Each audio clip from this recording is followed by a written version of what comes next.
right. What's up, everybody? How's it going? Welcome to another episode of Totem Talks. You all know who I am. I am Osuchin Riberu, one of your co-hosts. And do we have a topic for you today? Oh boy. What's up, chat? Y'all know me, I'm Raz. It's good to see you guys again. It's good to be back. So this'll get, well, it's already got us heated. It'll get some of y'all heated too. I don't know if you guys saw in the chat, but like, so me and Raz are having like our pre-game chat, right? You know, we're sitting here like, all right, what are we gonna talk about? And we're like reading this stuff and we're like building it up, and then we got opinions. Let's put it that way. Yeah. We got some very strong opinions today.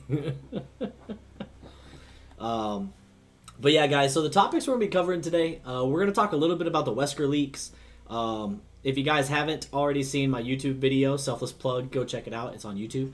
But I did cover everything myself, but there's a few things that me and Raz just kind of want to talk about, kind of jump off each other's opinions on how we think, if these leaks are true, how we think Wesker is going to be. After that, we're going to talk about the new 6.1.2 developer update, which has some interesting changes. So we'll be talking about that. And that's really our two main topics for today. Huh, Raz?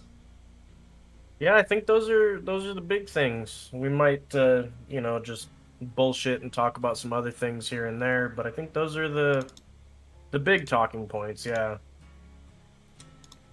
Yeah, so other than that, guys, welcome. It's nice to have you guys live with us. If you're watching on YouTube, I appreciate you coming, checking out the channel. Be sure to hang out, give Raz a good old like, comment, and subscribe as we start building up his channel. Totem Talks are all going to be on Raz's channel, so be sure you guys hang out, check that out. And we're glad to have you here, either live on Twitch or afterwards on YouTube. Sure. So if you guys are new, then we're actually going to roll into our first segment, which is Totem Trivia with Raz. If you guys have been here before, y'all know the drill, but Raz is going to lay it all out for you. So let's go ahead and roll on over there, and let's see what question does Raz have for you today. Alright guys, as y'all know, what we like to do is go back in the history of DBD on Totem Trivia. So today we're taking it back to my boy Hillbilly. So Tinkerer now is an information perk, but before it was an information perk, it had a completely different and totally unrelated effect to this 70% becoming undetectable thing. So what was the effect that it used to have? Was it A, your kicked gens regressed faster? Was it B, your charge time add-ons for your killer powers were more effective? Was it C, gens that were being worked on were louder? Or was it D, toolboxes were less efficient when the killer kicked the generator and you came by to fix it? So if you guys do ! Totem Trivia in the chat, it'll give you that straw poll. It'll be up all stream long. You guys will have plenty of chances to weigh in, and we'll revisit at the end and see who got it right.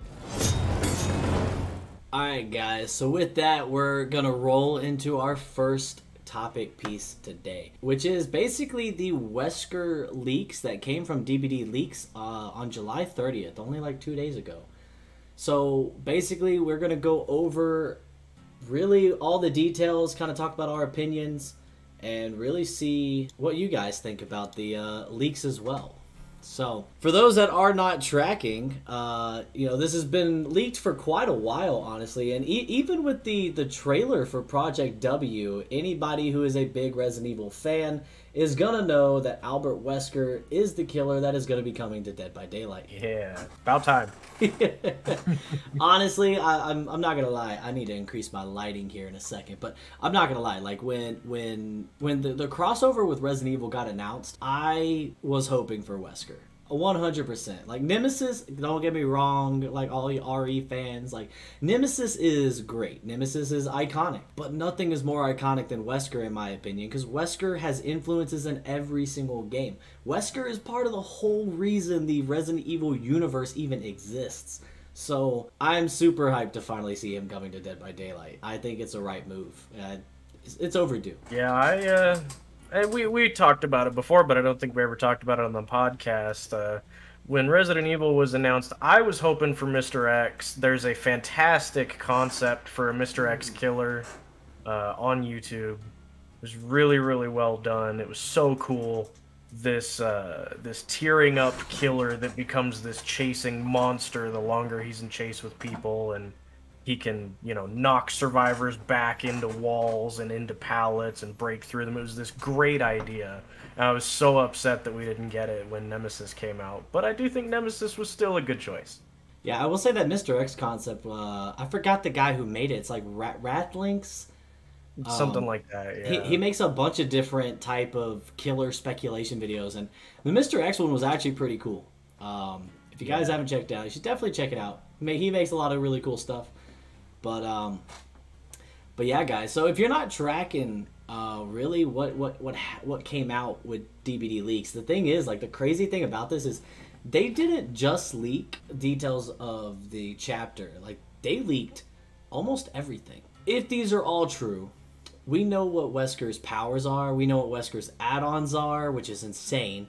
We know what Wesker's perks are. The only thing that we didn't really get was information on the survivors other than their backstory, which is Ada Wong and Rebecca Chambers. So we're going to kind of break it down for you guys piece by piece, starting with Wesker's overall power. This is cool, man. This is so cool.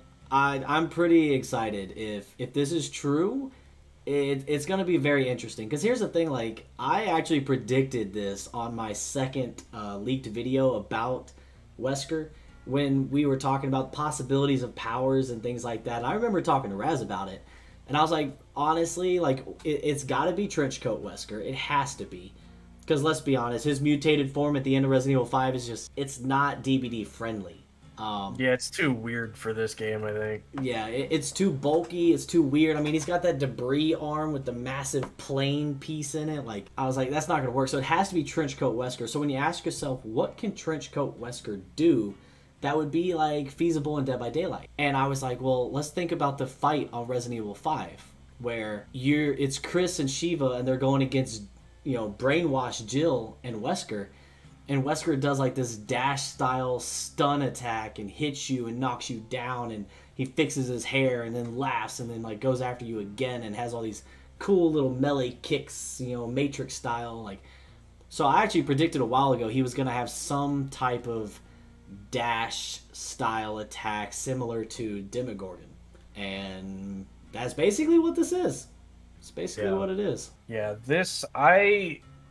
this ability that he has, and like I was talking to you before we started, it sucks that we don't know the numbers yet, because we don't know exactly how slow he becomes, and we don't know exactly how fast he moves in the dash and all that. But the fact that he has this power that allows him to close a distance, and he has a better version of Nemesis's Contaminate through the infection, this is great. It also has mobility uses. You can vault dropped pallets as well as windows with it, so it becomes a mobility tool. And the potential later on against a survivor who's fully infected, being able to just pick them up. You're just, not only is it an exposed effect, but it's an exposed effect that translates into an immediate carry. It's not even a hit into a down. You just slam into them and grab them, and now you can immediately start transporting to a hook. That's awesome. If Wesker outplays you,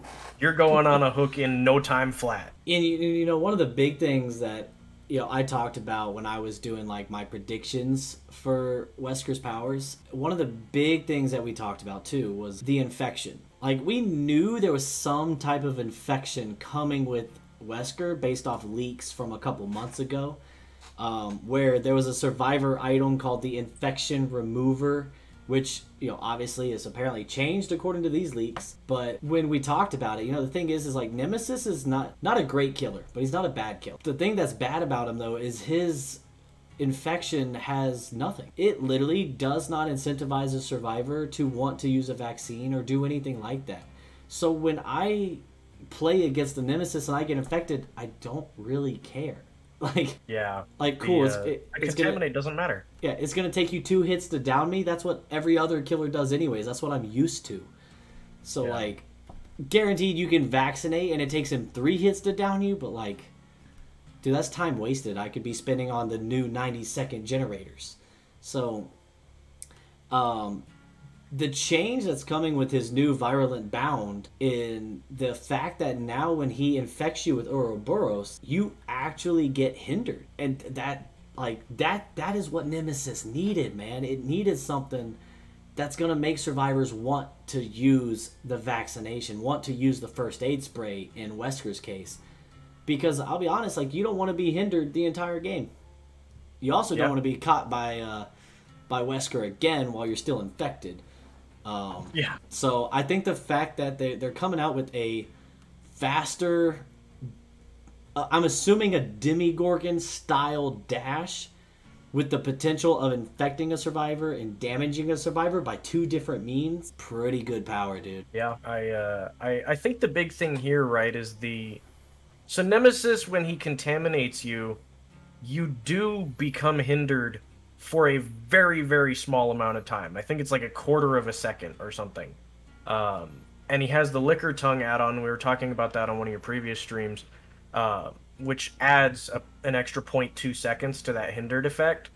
So it's not great. Wesker is just, you're infected, or you're starting to become infected, so now you're hindered, and you will stay that way. And then when you become fully infected, you are more hindered. And if I slam into you, I will just grab you.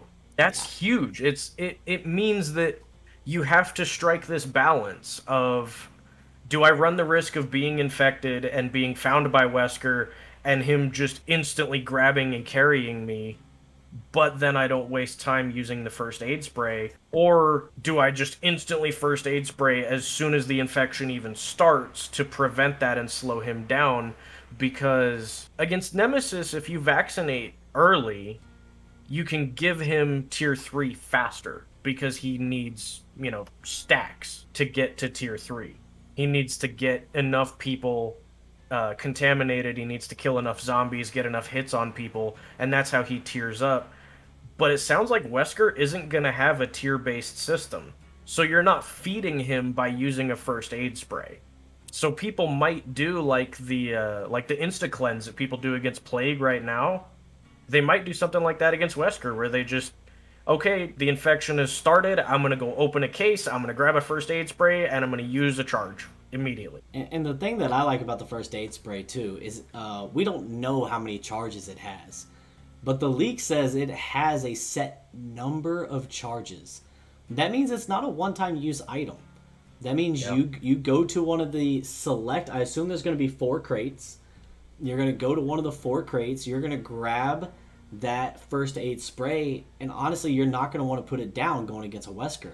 So if you came into that trial with a flashlight, with a med kit, with a toolbox, it's kind of incentivizing you to kind of forego your own item and hold on to that first aid spray. So, and the other benefit too is, just like in Resident Evil 5, which it seems a lot of this leak's getting a lot of Resident Evil 5 influences. When you use the first aid spray next to either by yourself or next to Shiva, both of you get healed.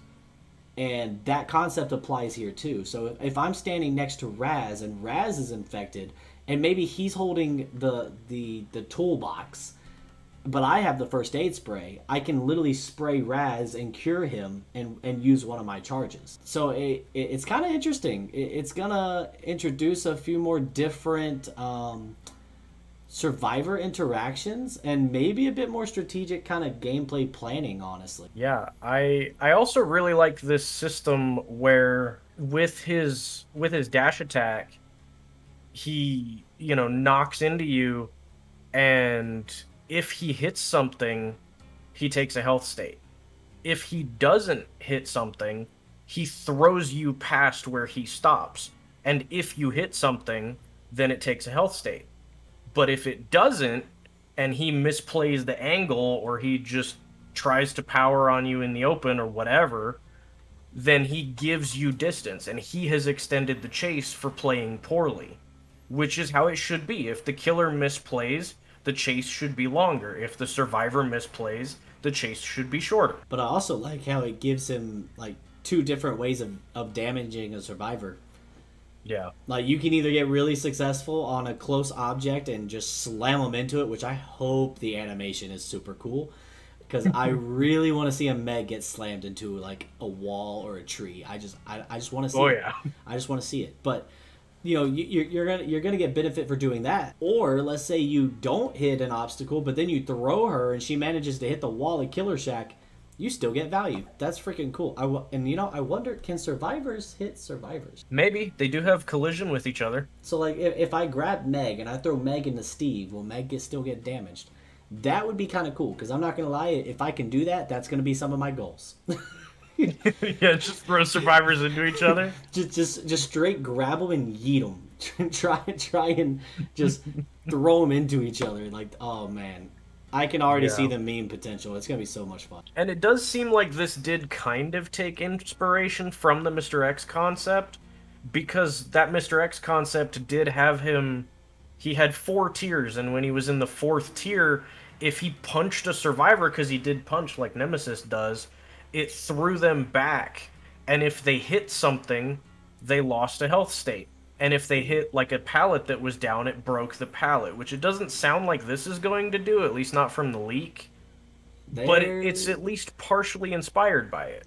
There is an add-on that will do that. Cool. He's got some pretty crazy add-ons, man. Like I skimmed them, so like when we get to that part, we're actually going to be live reacting to them. But I skimmed them, and there's some really good add-ons. Like Wesker not only is going to be a high mobility killer, he's going to be a high mobility killer with a really good power, with really good secondary power, really good map pressure, and he's got really good add-on. He might be one of the best licensed killers Dead by Daylight has brought to the game. I'm impressed by this leak. Like I said, if this leak is legit, if this is how Wesker actually works, or close enough, right? If they tweak some things, they change it up a little bit, and it doesn't end up working exactly this way, this is still really fucking cool. Like, again, a survivor that has built-in counterplay to himself playing poorly. That's great. But a killer who can also take advantage of... Survivors tend to feel very, very safe around pallets. So if you can get them to drop the pallet, run around the side of the loop with them and charge that bound as you go, and then come around the corner and just rush into them, and then throw them into the pallet, you've gained value from them playing the loop badly. I think he will be uniquely equipped to deal with loops like Killer Shack, where generally when Killer Shack pallet is down, you break it, right? You have to break the Killer Shack pallet, because as the killer, you're just never gonna fucking win if the Shack pallet is down. If it's down, get rid of it. I could see a good Wesker leaving Shack pallet up and just knocking people into it. That would be pretty just funny. Slamming them around. Or imagine you grab them and like you throw them at the window. Like there's a lot of potential. I really hope that this is at least 90% accurate to what it's gonna be like, at least. But let's be honest, DBD Leaks hasn't really been wrong here recently. They've had a good track record, yeah. I mean, you know, DBD Leaks is doing pretty good. Leaks by Daylight, we don't talk about them, but DBD Leaks is doing really good. But yeah, guys, I mean that's kind of it for his power. It's if I had to summarize it, it sounds like it's gonna be a demo shred with the ability to grab survivors, throw survivors, and infect them on successful hits. And if the more they're infected, the more beneficial it is for you the second time you hit them with it. So it's going to be interesting. It's going to be very interesting to see in action. Yeah, and I love that they're giving him a, like a discount Legion thing where he's able to vault things as well. So maybe you miss the survivor, but you can vault yourself into a different position and catch them off guard later. Yeah, that's going to be cool too. Being able to... And think about the mind game. Like, let's say you charge your virulent bound, right? And you're like, oh, I'm going to, like, hit this survivor, but they're running into Shack. and instead you change your direction and you go towards the window, bound towards the window, vault that window. Now you're inside when they're running inside. That would mess me up. I'd be like, oh shoot. Like, yeah. Yeah, that would definitely ruin a shack loop for me, I'll tell you what. So there's a lot of potential when it comes to his power. As for the perks, you know, the perks are kind of interesting in themselves. So Wesker comes with 3 unique perks, just like every other killer in the game, obviously, right? But his first perk here is called Terminus. The perk you see in the middle, Superior Anatomy. Yeah, Superior Anatomy, and the last one is Awakened Awareness. Awakened Awareness. Situational Awareness is already a perk. Yeah. Yeah, I was like, that doesn't sound right. I don't have my cards pulled up. You know, I'm shooting from the hip, guys.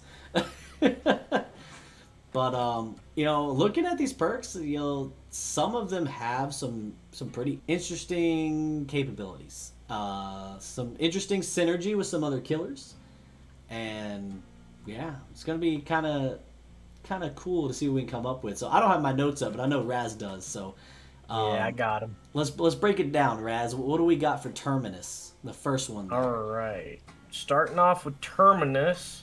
I'll skip the flavor text so we can just get into the mechanics of it.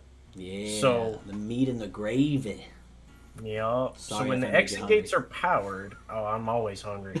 But so when the exit gates are powered and you have Terminus, injured, downed, and hooked survivors are all inflicted with the broken status effect until the gates are open. And when the gates are open, they will continue to stay broken for 20, 25, and then 30 seconds. So this is your anti-last minute altruism perk. You know, trying to think about what killers that would be pretty good on right now.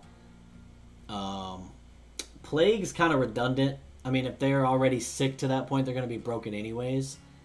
Yeah. What do you think about Legion? Do you think that'd be a good, like, end game perk for Legion?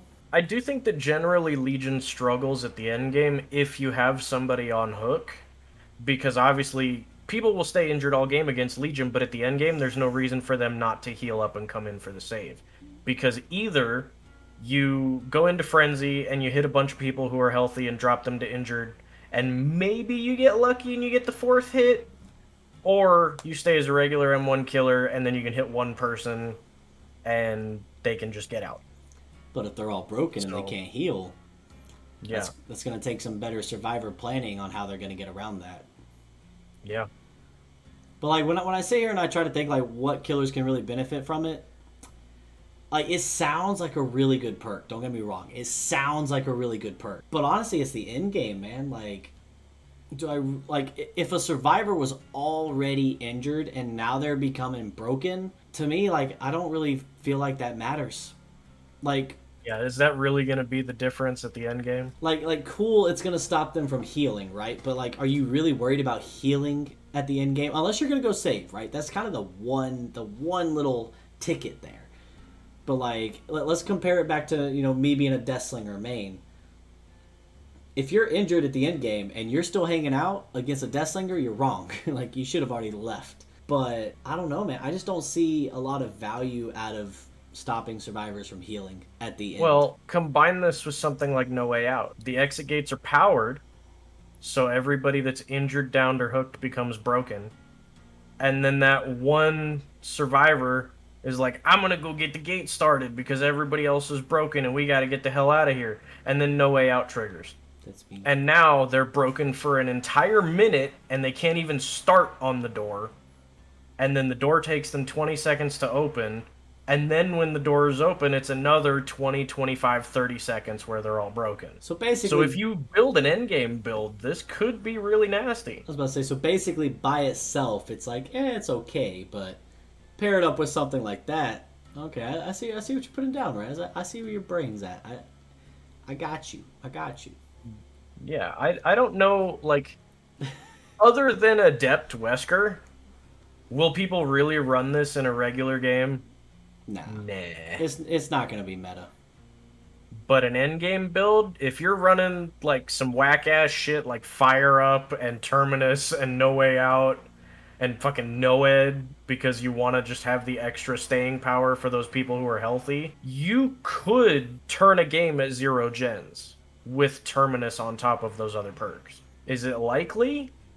Nah. If it's endgame and 4 people are alive and you still have that many hook states to burn through, the game's kind of already lost. But you could run this big, hard-hitting endgame build and use Noed just so that people who are healthy can be knocked down in one hit and then become broken. But I don't really see this coming into the meta outside of Adept Wesker. Yeah, I would agree with that. With that one, moving on to the second one. What do we got on our little vaulter right there? Alright, so that one is Superior Anatomy, which, when a survivor performs a fast vault within 8 meters of you, the perk activates. Okay. Your normal vault speed is increased by 30, 35, 40% for 3 seconds. The perk deactivates after vaulting a window and has a 30-second cooldown. So basically, you're in chase with someone. They fast vault a window, and if you're chasing someone, they're most likely within those 8 meters. And let's say you got fired up on, and you go right behind them, vault the window, and you step right through it, you're a lot faster. If you're not Wesker. But now let's say you're Wesker. You see that survivor is going for that window, you prepare your bound, they vault that thing, your perk activates, you bound at the window, you vault that window even faster. That, I think it's going to be a really, really good chase Wesker perk. And I think it'll be good for a few other killers, but only if it's paired up with, like, Fire Up. I do think the thing with that, it'll depend on how it works, because it says your normal vault speed is increased, so you may have to just be a spacebar vaulter. You may not be able to use powers. So it might not actually count the virulent bound then. Yeah. Well, that's kind of like dumb. That's Wesker's own But perk. it also, well, it depends on how fast the virulent bound vault is. Because if it's like Legion, 40% faster on a Legion vault, you're really not going to notice. 40% is a huge amount, but Legion already vaults almost as fast as a Survivor. So it's not going to make a difference. I've talked to people that are like, why don't you run Bamboozle on Legion? I'm like, why the fuck would I run Bamboozle on Legion? I go through the window, and then you can't get vault teched if you just stand in place. And people, I don't need Bamboozle. And people always try. They always try. Like, you can't do it anymore. Stop doing it. Like, yeah, Legion doesn't vault as far as they once did, so if you just fucking stand still, they can't move through you. It's like a guaranteed hit every time. Yeah. But I think Legions also get impatient, so. Yeah, so when it comes to, like, this perk, like, it sounds really good, but is it really going to be a game changer to your chase? No, I don't think so. And at the same time, right, how often, as a killer trying to mind game a loop or a T-wall or whatever it is, do you really vault the window? Yeah, the only time I can think of, honestly, is if you're at a long wall with a window. What you'll do is you'll turn and look the other way, you'll take a step or two, and then you'll moonwalk, turn back to the window, and vault through it, trying to catch the person coming back across the long wall. Pretty classic. That, it's probably Mikey huge move. for. Yeah. Pretty classic Mikey move, honestly. Mm-hmm. But I don't know, man. It's another perk that I think sounds good. I don't really see it being like meta. You know, Dredge came with some really good perks. Wesker has some really good power and really good add-ons, but his perks, like, they're okay. They're pretty good. I also, so you have to be, the survivor has to be within 8 meters of you. They have to do a fast vault, which a lot of survivors will mid-vault. Yeah. Or slow vault. Yeah. And 8 meters is pretty close. That's like what? Tier 1 Nemesis range? Tier 2 Nemesis range? Nemi's 5.5, so it's a little bit farther than that. Okay. But it also only increases your vault speed for 3 seconds. So you pretty much have to watch the survivor vault in front of you and follow them immediately. Yeah, it doesn't give you a lot of, like, brain thinking time to decide, is that the best move? Is that the best play? Do I even want to do that? Yeah. I wonder if it's going to like. So like we even with all these leaks, we don't know a lot about Wesker, but I wonder if it's going to be one of those perks that's actually like really really good on Wesker, but like other killers, it's like it's okay. Yeah. So I wonder it'll be interesting to see how it works with Wesker, because the way it reads on paper, it just doesn't sound that great of a perk. Yeah, I think for Wesker specifically, this doesn't sound too bad because I'm just kind of running scenarios in my head and I'm like, well, let's say you get to Killer Shack and they vault into Killer Shack in front of you, so you immediately follow behind them with superior anatomy. You just instantly vault the window.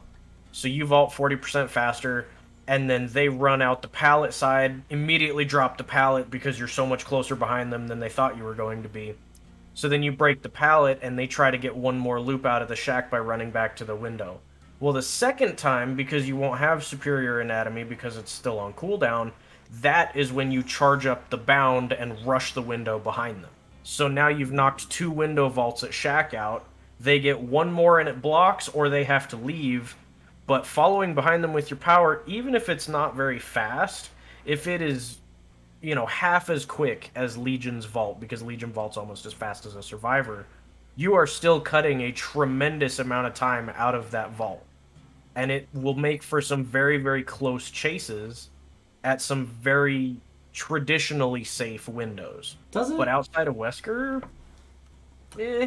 Doesn't Wraith vault faster when he's cloaked? Or doesn't he have like... He has Shadow Dance. I was about to say, he has an add-on for that, right? Yeah. So what if we took a Shadow Dance Wraith with this perk, with Fired Up? You would practically have like super fast vaulting Wraith. Yeah. And if you throw Bamboozle on it to block the window out, then you have an LT wall that gets turned off immediately. That would be kind of interesting. But again, it relies on having an entire build focused around this one perk. Yeah, an entire build focused on the killer vaulting a window. Yeah. Which is generally not what you do as the killer. So, what we got on the last one there, Raz? Alright, so Awakened Awareness. And this one, boy, if you hate Nurse right now, you're gonna hate Nurse here in a minute. So when carrying a survivor, you can see the aura of other survivors within 16, 18, 20 meters of your position. And auras revealed by this perk stay visible for 2 seconds after you stop carrying the survivor. Oh my god. Bro, I'm already thinking about it. Lethal Pursuer, Agitation, Starstruck, and then you throw this perk on? Oh my god. Okay. Because Lethal Pursuer is going to give it a whole extra, like, 2 more seconds. Yeah. Which means you're going to be able to put that dude on the hook, and anybody who was in the terror radius or in that meters that got marked stays marked. It doesn't matter if you run way far away from Nurse. You were marked. So that when you hook them, you get 4 whole seconds to see where they went. That is plenty of time for Nurse to charge a blink and zoom straight to you. And you're still starstruck. Yeah, people already complain about Starstruck and Agitation. Well, now she gets aura reading too.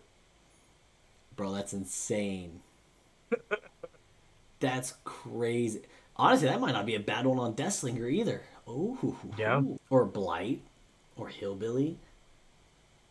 This is like Backpack Build 2.0. I'm calling it right now. Yeah. Backpack Build 2.0. I'm gonna make the video first. She can't do it. Bro, that's gonna be that's gonna be a good perk. Yeah, and that, I mean, this is good on anybody all the time, right? This information is key as killer. So even if this perk doesn't activate, I know there's nobody within 20 meters of me. And I think what it's going to become is you pick up a survivor and immediately do a quick spin. Look around. Anybody within 20 meters is immediately revealed to you because you started carrying. And then you run off to your hook. And every so often, you know, another little quick spin around, take a look. and then drop them off and use that extra 2 seconds to transition into your next chase. And for Wesker, if this is a fully infected survivor and you slam into them, you instantly transition into a carry. So this perk activates instantly. There is no I have to down them and then pick them up and then get value. I just slam into them and now I can see things. This is awesome. And can we talk about how cool the perk logo is? Like, yeah, that's Wesker. That's his best perk. It has the best icon. Yeah, so this I am excited to see where people take this perk, because this is good all the time. This is information, much like Discordance is good all the time, because even if it doesn't go off, it's telling you things.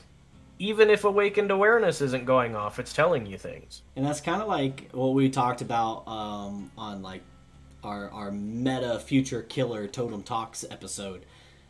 That we were saying a lot of killers are going to transition to a more information style meta, which we're wrong. Killers are still running gen regression, but still, the information meta, I've been running it.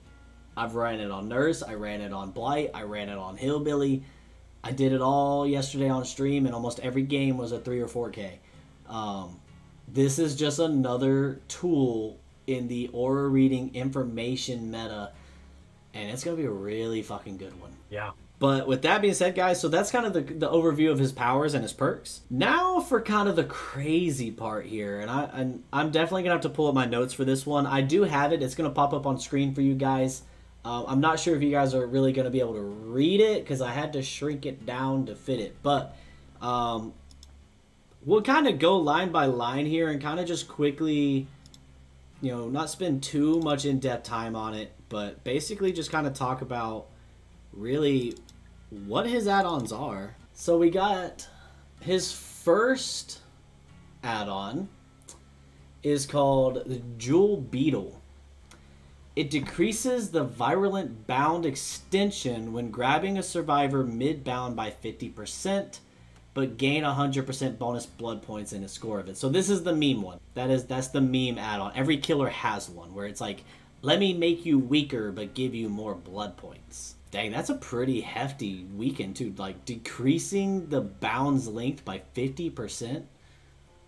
But this is okay if you're in a small map, because then you just throw them into a wall instead. Yeah, you got them on Saloon. You just chucking them into tumbleweeds and shit. Yeah, you don't need to carry them with you and slam them into the wall. You can just launch them past you into the wall. So that one's okay. You know, meme add-on.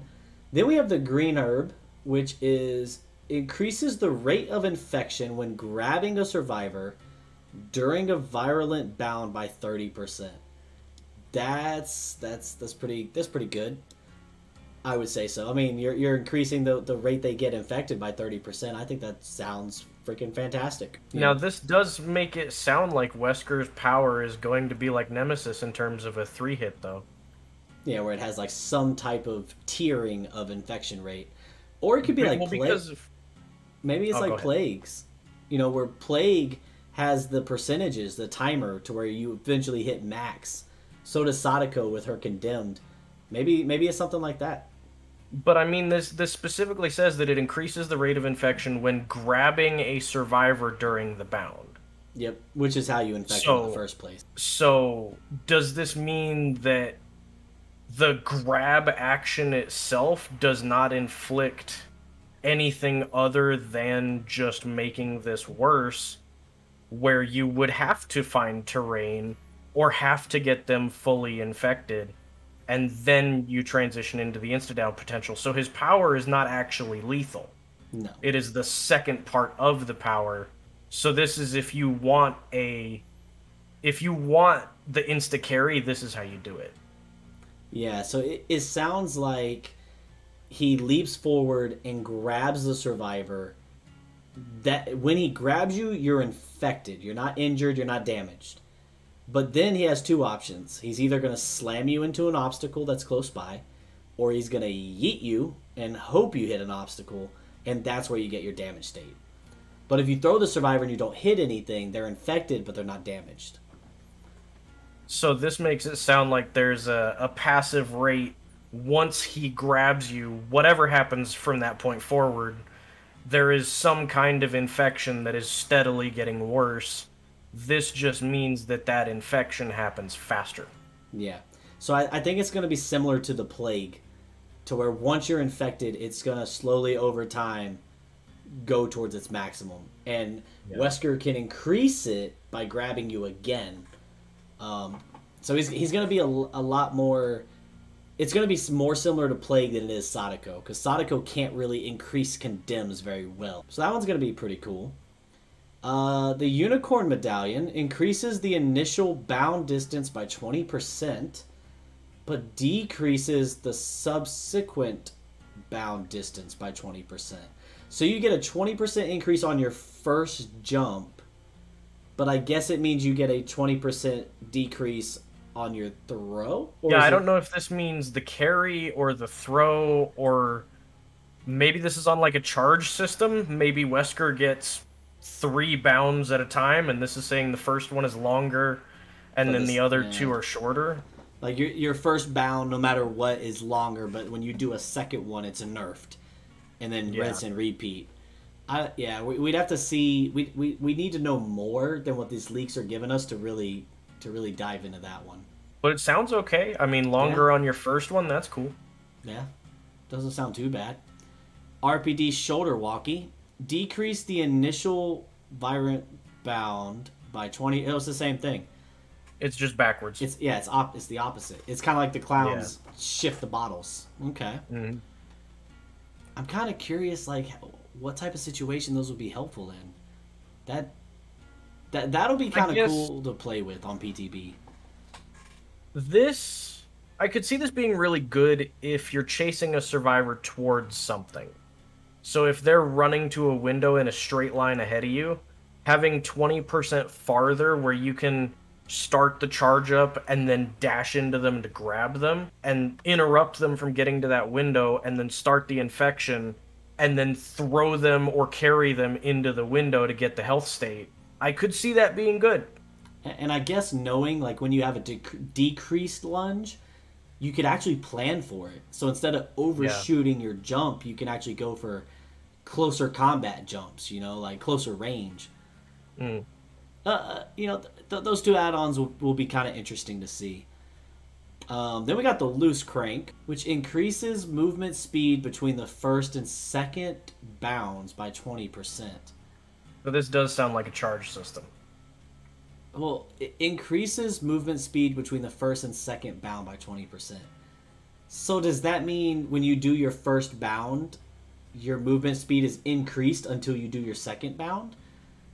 Or is there two bounds in one special attack? This, to me, makes it sound like how Dredge can teleport up to 3 times. The way that this makes it sound is that Wesker will have X number of bounds available at any one time. We'll just say 3 for argument's sake. So it sounds like you'll do your first bound, which slows you. Obviously, when you use it, it slows you down. It talked about it in the power use. But I wonder if, much like how Dredge sits in the locker and looks around and then teleports to another one, if once you commit to the first bound, you're stuck in that slowed movement speed until you cancel the use of the further bounds or go into them. So I think what this is saying is it's a charge-based system, and when you're in, like, the bound state of using it, then you move 20% faster between bound 1 and bound 2. Again, we don't know enough to really understand what this add-on means, but I think that's what they're going for. This whole time, I've been comparing this to a Demogorgon Shred. What if this is more like a Blight? What if it's not a Demo Shred? What if the bound is what... So, like, let's say you have, like, 4 or 5 tokens. 3 tokens, whatever it is. But what if the bounds are literally, like, what it sounds like? It's a bound. You jump, then you can jump again, then you can jump again until you run out of tokens like a Blight does. Yeah. So that, I mean, that's a whole different gameplay. Like, if it's not a demo shred and it's more like a blight rush, that honestly, that would be a lot cooler. It would make a lot more sense for Wesker, but and I think it's raising a lot of questions. It sounds like that's what it is, and that I think to me it kind of puts some pieces together that I didn't really understand before, because like to me it sounds like if this is a token based or a charge based power, then when you hit the survivor and you grab them, that ends that group of bounds. That, stops it. It's like when blight hits somebody. Yep. The rushes are over. So you grab the survivor and the bound is over, and then it starts to recharge. So then it's on you. Do you wait, get the bound back, and then try to continue to get the infection up until eventually you slam into them and grab them? Or do you just start the infection and then do a regular, trapper chase? And this makes those other add-ons make sense with the decreased and increased bound range, because you're not blight. Yeah. You're not just ping-ponging around the map. You have a set range that you're able to hop back and forth, basically. Yeah, you charge up to go X distance. That's kind of... I now that we're reading the add-ons, I think it's more like that, which honestly is a lot better than just a linear, straight demo shot, Yeah. Alright, so then we got leather gloves, which decreases the time to recharge. No reason to really dive into that one. That's cool. Master power. Yeah. Lion medallion increases the distance at which survivors are thrown by 30%. 30% is huge. That's pretty good, dude. Like, you are yeeting survivors. Like, I thought they were getting yeeted before. Like, oh my gosh. But then the question you have to ask is, what is the base throwing range? Yeah, how far do they normally go? Is it like just a few meters? Like, is this gonna be like, wow, 30%? That's insane, or is it gonna be like, wow, I actually like need to run this add-on? Yeah. Is this like without the 30%, I can't slam anybody on anything other than Midwich, or is this a 30% that makes an astronomical kind of difference? So here's another interesting one. The Chalice of Gold increase the bound extension when grabbing a survivor mid-bound by 50%. I guess that means if you grab a survivor like in the middle of your like max distance, right?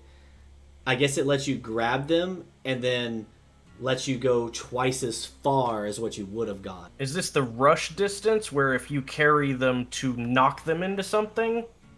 That's what it's talking about? The extension when grabbing a survivor. That sounds like when he's moving them. It says grabbing, which I assume is I'm imagining like the mansion fight scene with Wesker when he like grabs Jill and Chris by like the throat. That's kind of what I'm imagining. Yeah, so I think this is when he carries them to hit them into something from the sound of things. So this allows you to make that farther, which that's great. And 50% is nothing to laugh at. Then we got the bullhorn.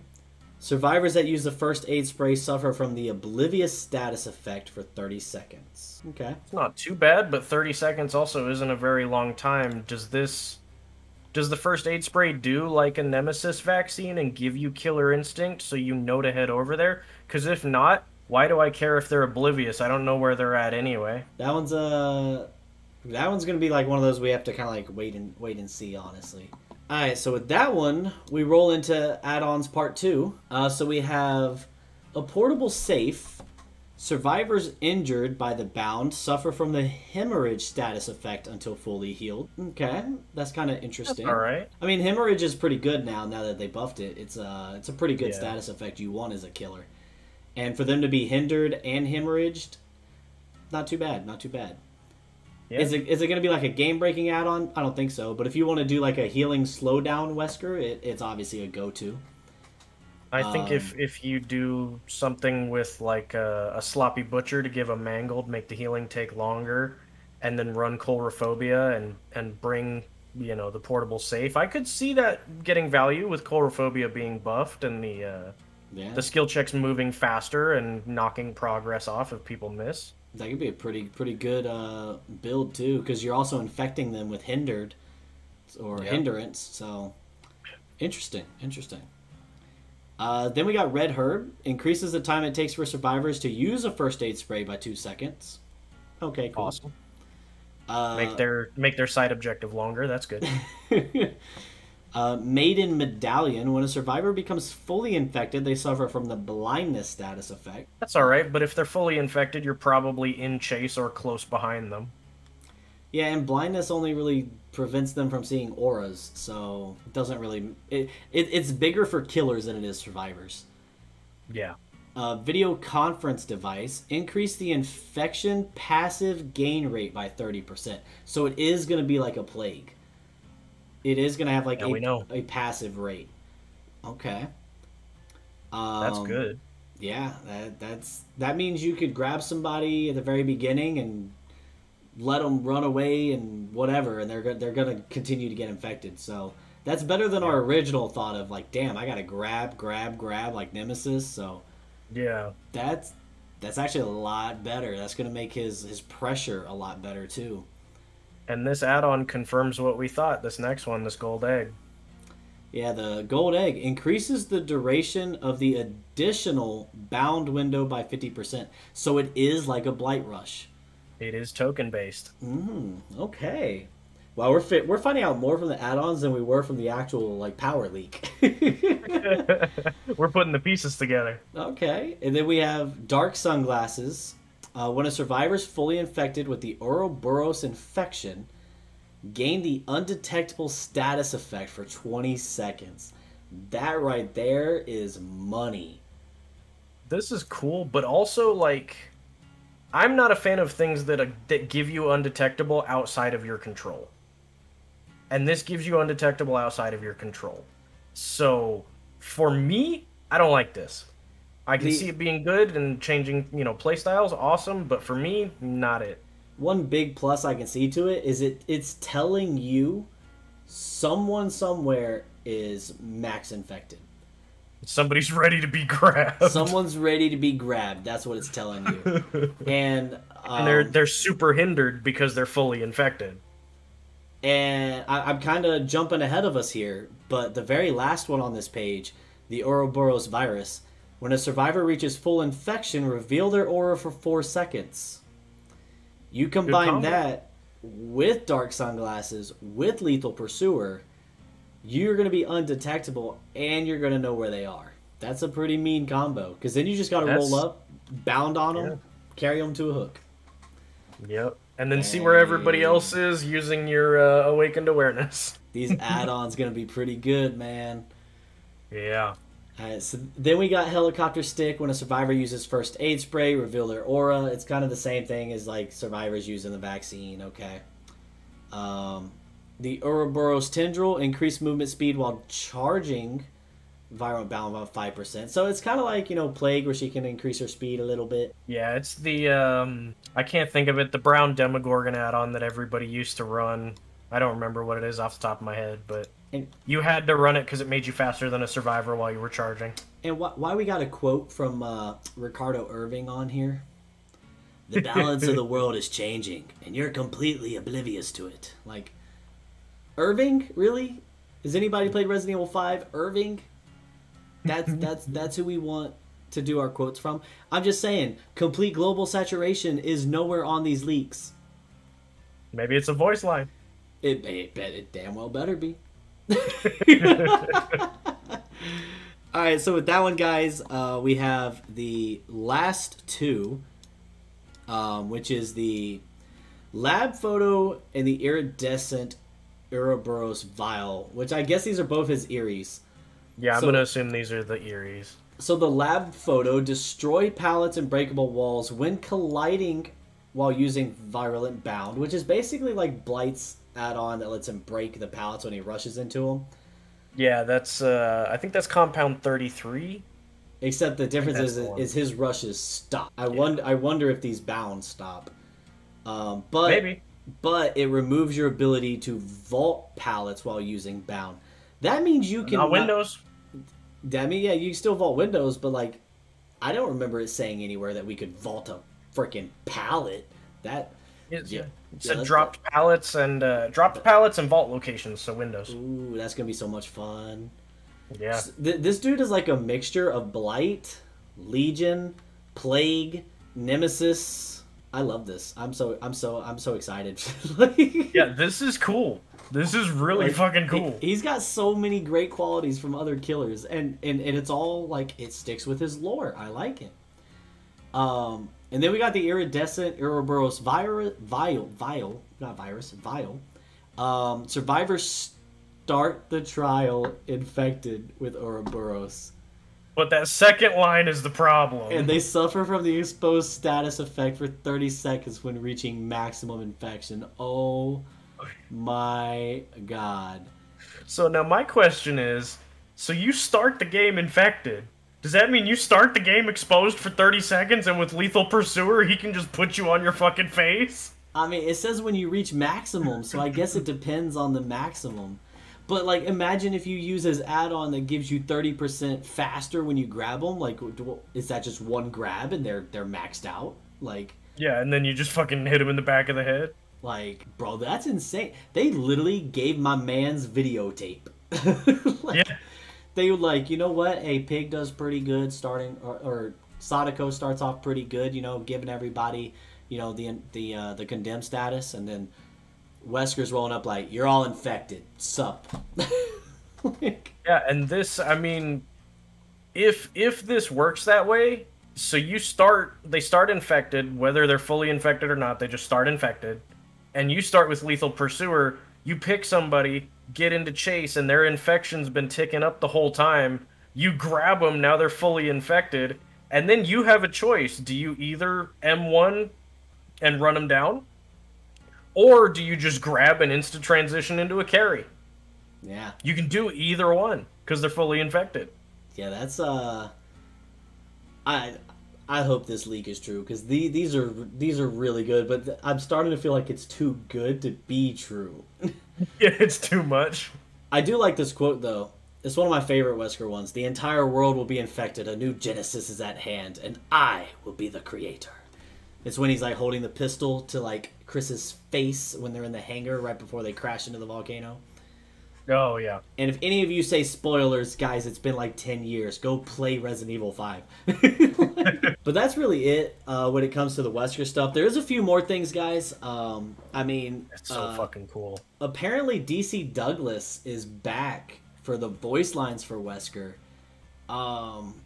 Which is kind of a dual-sided coin. Like, it's a good thing because, you know, that's the voice everybody recognizes, but... You know, DC Douglas kind of had a fallout with Resident Evil. If you guys aren't tracking that, it involved, you know, some Freddy Krueger shenanigans. So, I'm kind of curious to know if that one's true, because I feel like behavior wouldn't bring Douglas in, but the leaks say that the voice lines are still in the works, but apparently Douglas is back on. So. Well, I mean, we got Doug Bradley for Pinhead, so you can only hope. Yeah, and I mean, and like, Douglas has that signature Wesker tone, so I don't know. It'll be interesting to see. What do you think? Should we play the chase music? I do have it. I think it's fucking cool. Honestly, I love his chase music. Chat, what do you think? You guys want to hear the chase music? Let me see. It's fucking dope. Let me pause our Dead by Daylight stuff. Now, I will say I need to play with the audio before it kicks off, but real quick, let me pull that up for you guys. So, there were some leaked audio clips for his chase music. So, this is the normal chase music if you are being chased by Wesker.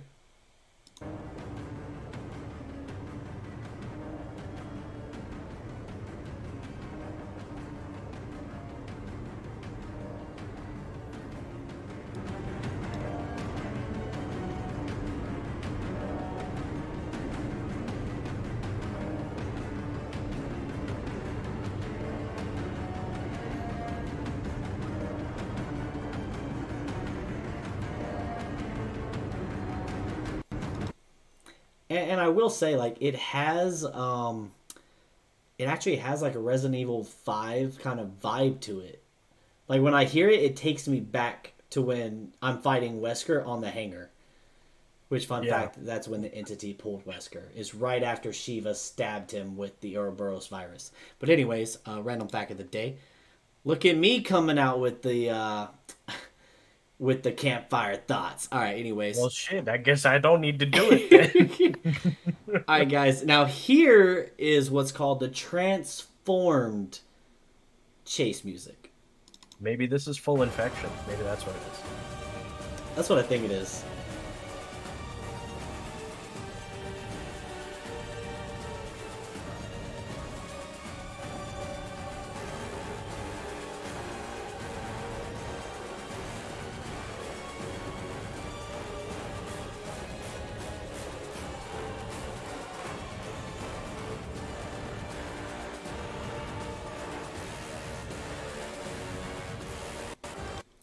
I'm just saying, that's so good.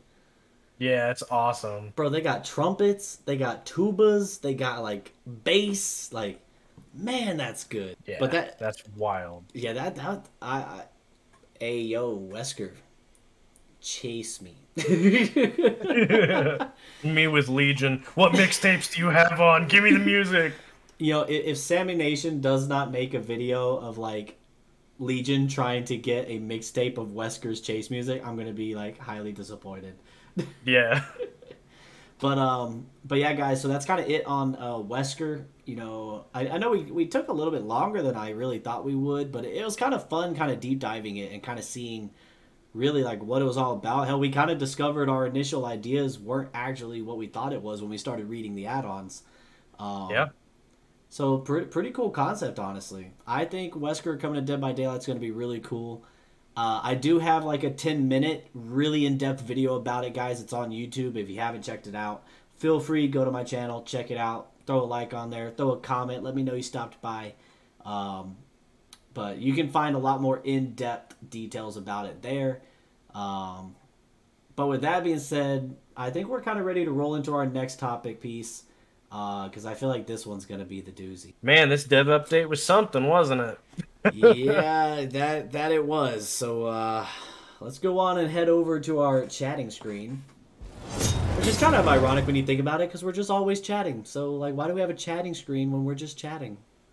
Well, you know, this is chatting with other stuff on... No, other side. This side. This is chatting over there.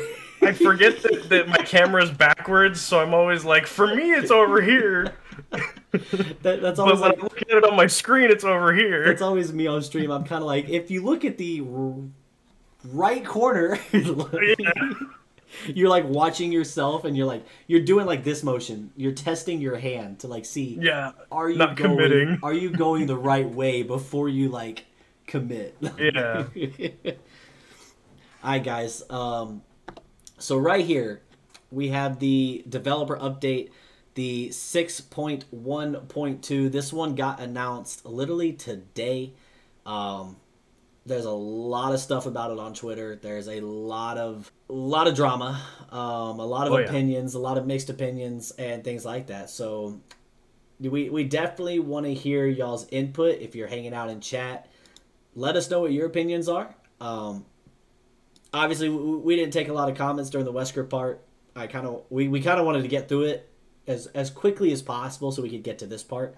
But definitely let us know, you know, in the comments what you guys think. If you're watching this on YouTube, definitely let us know in the comments below what your opinions are. Because ironically, a lot of these changes kind of affect, in a way, both of us with the killers that we main. So it's going to be kind of interesting. So yeah, we'll just kind of roll right into it. What do you think, Raz? Let's get it. So first things first, guys, there's a lot of perk changes that are coming with this update. And the first biggest one is the one that every survivor has been complaining and groaning about, which is the Thana and Dying Light combo. And now Thana is dead. So basically, for those that aren't really aware, Thana's been around for a long time and it hasn't really been touched. It's been a pretty decent perk. Like, it didn't really need a nerf and it didn't really need a buff. But when they did the 6.1.0 update, they buffed over 40 different perks. Well, they didn't buff all 40. They nerfed and buffed over 40 perks. Thana was one of the ones that for some reason got a buff. And I'm saying this as a killer main, as a Deathslinger enjoyer who has a build that uses Thana. It wasn't needed. Now, was it was it nice to have? 100%. Like, why not? Like Legions, Plagues were already running Thana, and then you buffed it. You made it even better, which made no sense because you buffed or you nerfed the gen progression and made it longer, and then you buffed a perk that makes it longer to work on generators. And it's counterproductive. But the issue is a lot of survivors were playing games, and this kind of dives into our conversation we had yesterday on my stream, where I don't really think the problem is a lot of these perks. I think a problem is a lot of entitled survivors. There's a lot of people DCing. There's a lot of people quitting. They're loading into a game. They're seeing a killer they don't like. Oh, it's a Deathslinger, and they're going to die on first hook, or they're just going to DC when you shoot them through a window. They see it's a Legion. They see Thana. They DC. Like, it blows my mind. You can't blame a perk when half of your audience, half of your player base aren't even fucking trying, if I'm being honest. They're not playing. They're a player base that doesn't play. They're not trying. And Coconuts talked about it. We talked about this on my stream yesterday. These players are not attempting to adapt to the change. These players are not attempting to try different meta. They're not attempting to go against new meta. Now, did Thana need to be buffed? No, it didn't. Nope. But they buffed it. They did it. For whatever reason. They wanted it to be more meta. It became more meta. Congratulations. But at the end of the day, like, when they buffed Thana, the Thana Dying Light combo became very popular on killers that didn't run it. It became popular on Nurse. It became popular on Blight. It became popular on every other killer. When previously the only killers that ran it was Legion, Plague, maybe your occasional Deathslinger with their men capabilities, but that was really it. But you know, the thing is you know, everybody on DBD Twitter is saying that the build was insanely oppressive. That if they loaded into a match against a Legion with Thana and Dying Light, that they just couldn't get generators done, etc., etc. Only because your teammates are fucking giving up. Yeah, I'll be the bad guy here. Like, I'm gonna be honest with you. Like, I don't think it's a Thana problem. I don't think it's a perk problem. I think it's a survivor problem. I think a lot of people are realizing that they're not in the MMR they're supposed to be in, or they think that they're in. A lot of people are finding out that they're not in that bracket. The people that they're getting paired with have the same toxic survivor mentality of, I don't want to play this game, so I'm just going to die. I'm just going to quit. Because here's the thing, like, if you start a match and there's a Legion with Thana and Dying Light and somebody DCs at the beginning or dies on first hook, you're damn right you're not finishing any gens. You just lost a whole 25% of your gameplay there. Like, and the thing is like, so this new mentality, I say it's not really new. It's been happening for years, but no one's addressed it. Anytime a really good update comes around for killers, this always happens. And then the DBD community nerfs the fuck out of whatever these survivors are complaining about. But at the end of the day, like, when it comes to Thana, you guys all saw it on my stream yesterday. If you didn't see it on my stream yesterday, I'm going to be releasing a video here within like the next couple days. It's going to be basically a direct rip from my stream where I played a Legion. I was Legion. I used Thana. I had 8 stacks of Dying Light. And I had Spirit Fury and Enduring as my other 2 perks, right? This game, I had constant value. Constant value. I'm pretty sure it was on Saloon too, of all maps. Like, I had constant value. I was getting 4 frenzy hits, 5 frenzy hits. It was a really good game for me. I had nonstop pressure. Thana was thriving. Dying Light was thriving. They still flew through the gens without toolboxes. without all this craziness. Like the match didn't last any longer than 10 minutes. That's an average game. Some games I play as Deathslinger last 20 minutes. So like, you know, the fact that I was able to go against a team, and the only reason I 3K'd them is because they messed up in the end game.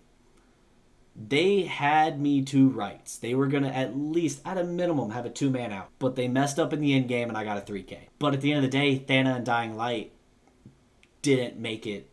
It didn't oppress them. It didn't make the game difficult. I'll say the games that I've played as Survivor, some they weren't really that bad.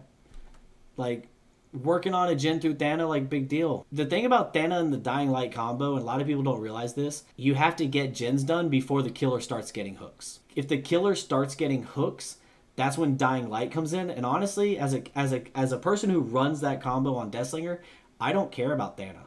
Thana is only there to slow you down while I get my hooks, because really Dying Light is what's gonna kill your gen progression. I'm gonna get off my soapbox, but anyways. Basically, what they did with Thana, guys, because of all that backlash that I just went over, they basically took Thana and they decided to, skin it dry to the bones. Basically, they are now reducing it completely down to a 1, 1.5, and 2% action speed penalty. And here's I'll let Raz take over and explain the numbers and everything. But the big thing is if all 4 keywords, if all 4 survivors are injured, dying, or hooked, Thana grants an additional 12%. An additional 12% penalty to action speeds, if all 4. So you get 2% for every survivor. 2, 4, 6. Osu's bad with math, but I think I did that right? 2, 4, 6, right? Yeah. Three people are injured, you get 6% regression or penalty, right? Then you get that 4th one and you suddenly get 12. But if that 4th one heals, you lose 12. I'll let Raz explain it further. He explains it a lot better on why this kills Thana. But man, all they had to do was reset it to what it was before they decided to buff a perk that didn't need to be buffed. That's the part that irritates me the most. If you had left Thana alone, you never buffed it, this wouldn't be a thing, and you wouldn't nerf it to the ground. It would still be a decent perk that only Legions really use. But yeah, I'll let you talk to the numbers and why it's dead. So a 2% action speed per injured survivor. You go 2, 4, 6, and if you have all 4, then you go to 20. And 20 is old Thana before 6.1. The problem is, this 4th survivor, this last person that you need to have injured, is worth 14%. So I have a survivor who's worth 2%. I have a survivor who's worth 2%. I have a survivor who's worth 2%. And then I have a survivor who's worth 14%. And all that survivor has to do is stay healed. Everybody else can stay injured, and Thana doesn't matter. 6% is nothing. 6% on a generator is an extra 5 seconds. Who the fuck cares? 5 seconds, big deal. And if that survivor dies, if that survivor DCs, Thana doesn't do anything for the rest of the game. It is completely worthless the second a survivor dies or leaves the game. Just like 6% Ruin. is worthless. It's just like Ruin and just like Corrupt. If a survivor kills themselves or a survivor DCs because I'm playing Legion, I now don't have a perk. And they talked about, well, Thana's too powerful with Dying Light, right? Because you use Thana to cover your early game, get your hooks for your Dying Light, and then Dying Light carries your end game. What you have done is forced people to run Dying Light with Thanatophobia. I cannot get value out of Thana anymore, so I need to bring Dying Light. I have to get stacks on my Dying Light because as soon as one person dies, Thana's useless. It is not a perk anymore. Even on a killer like Legion, or a killer like Plague, or a killer who has good map pressure and is keeping people injured. One person is dead and this is not a perk anymore. This is a waste of a slot. So you are going to see more Thana Dying Light. And that's all you're going to see. Anybody that runs Thana after 6.1.2 will have Dying Light. Because all they need is one person to stay healthy and Thana doesn't do anything. Or they need one person to die and then Thana doesn't do anything. This is so bad. Like, Thana was already a perk that you used it because of the power that it had when 4 people were alive. The point was to slow down people when there were more people in the game. The point is have 4 people injured and get 20% or 22% on 6.1. And that was how you slowed down the game enough to get your hooks to start to put pressure on the survivor. 2%, 4%, 6%, and then 20%. And then I hook that person, and that person goes, I don't like Legion, I'm dying. And now I don't have Thana. I have 6%. If I hook that survivor and I have Dying Light, I got 3% from their hook. I have half the value with a perk that will continue to scale moving forward. Versus Thana, which has lost all of its power. And you know, and you hear a lot of people on Twitter are like, well, it's still great for Legion and it's still great for Plague, because the issue was like the issue was like a lot of new killers were running Thana, but like at the end of the day, like it's still not good for Legion or Plague. And sadly for Legion, hey, you guys had a great 2 months of being a good killer. Yeah.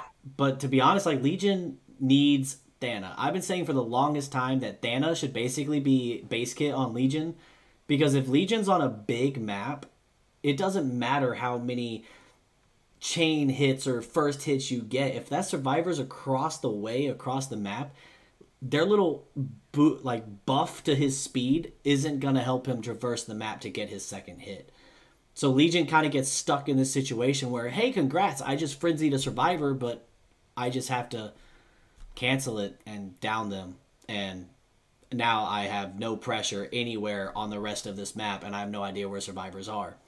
So, like, Thana was at least the one thing where, like, cool, you hit somebody, at least you got some regression, some penalties going somewhere else to help you kind of catch up throughout the game. Like, there's a reason Thana was meta on Legion. It's because Legion needs Thana to survive on bigger maps against decent teams. And everybody's saying that it's still going to be great on Legion and great on Plague. It goes back. It's not. It goes back to what Raz was just saying. If that survivor dies, if that survivor DCs, then congrats. You lost an entire perk slot, and Legion is still just as bad as Legion was before he got buffed.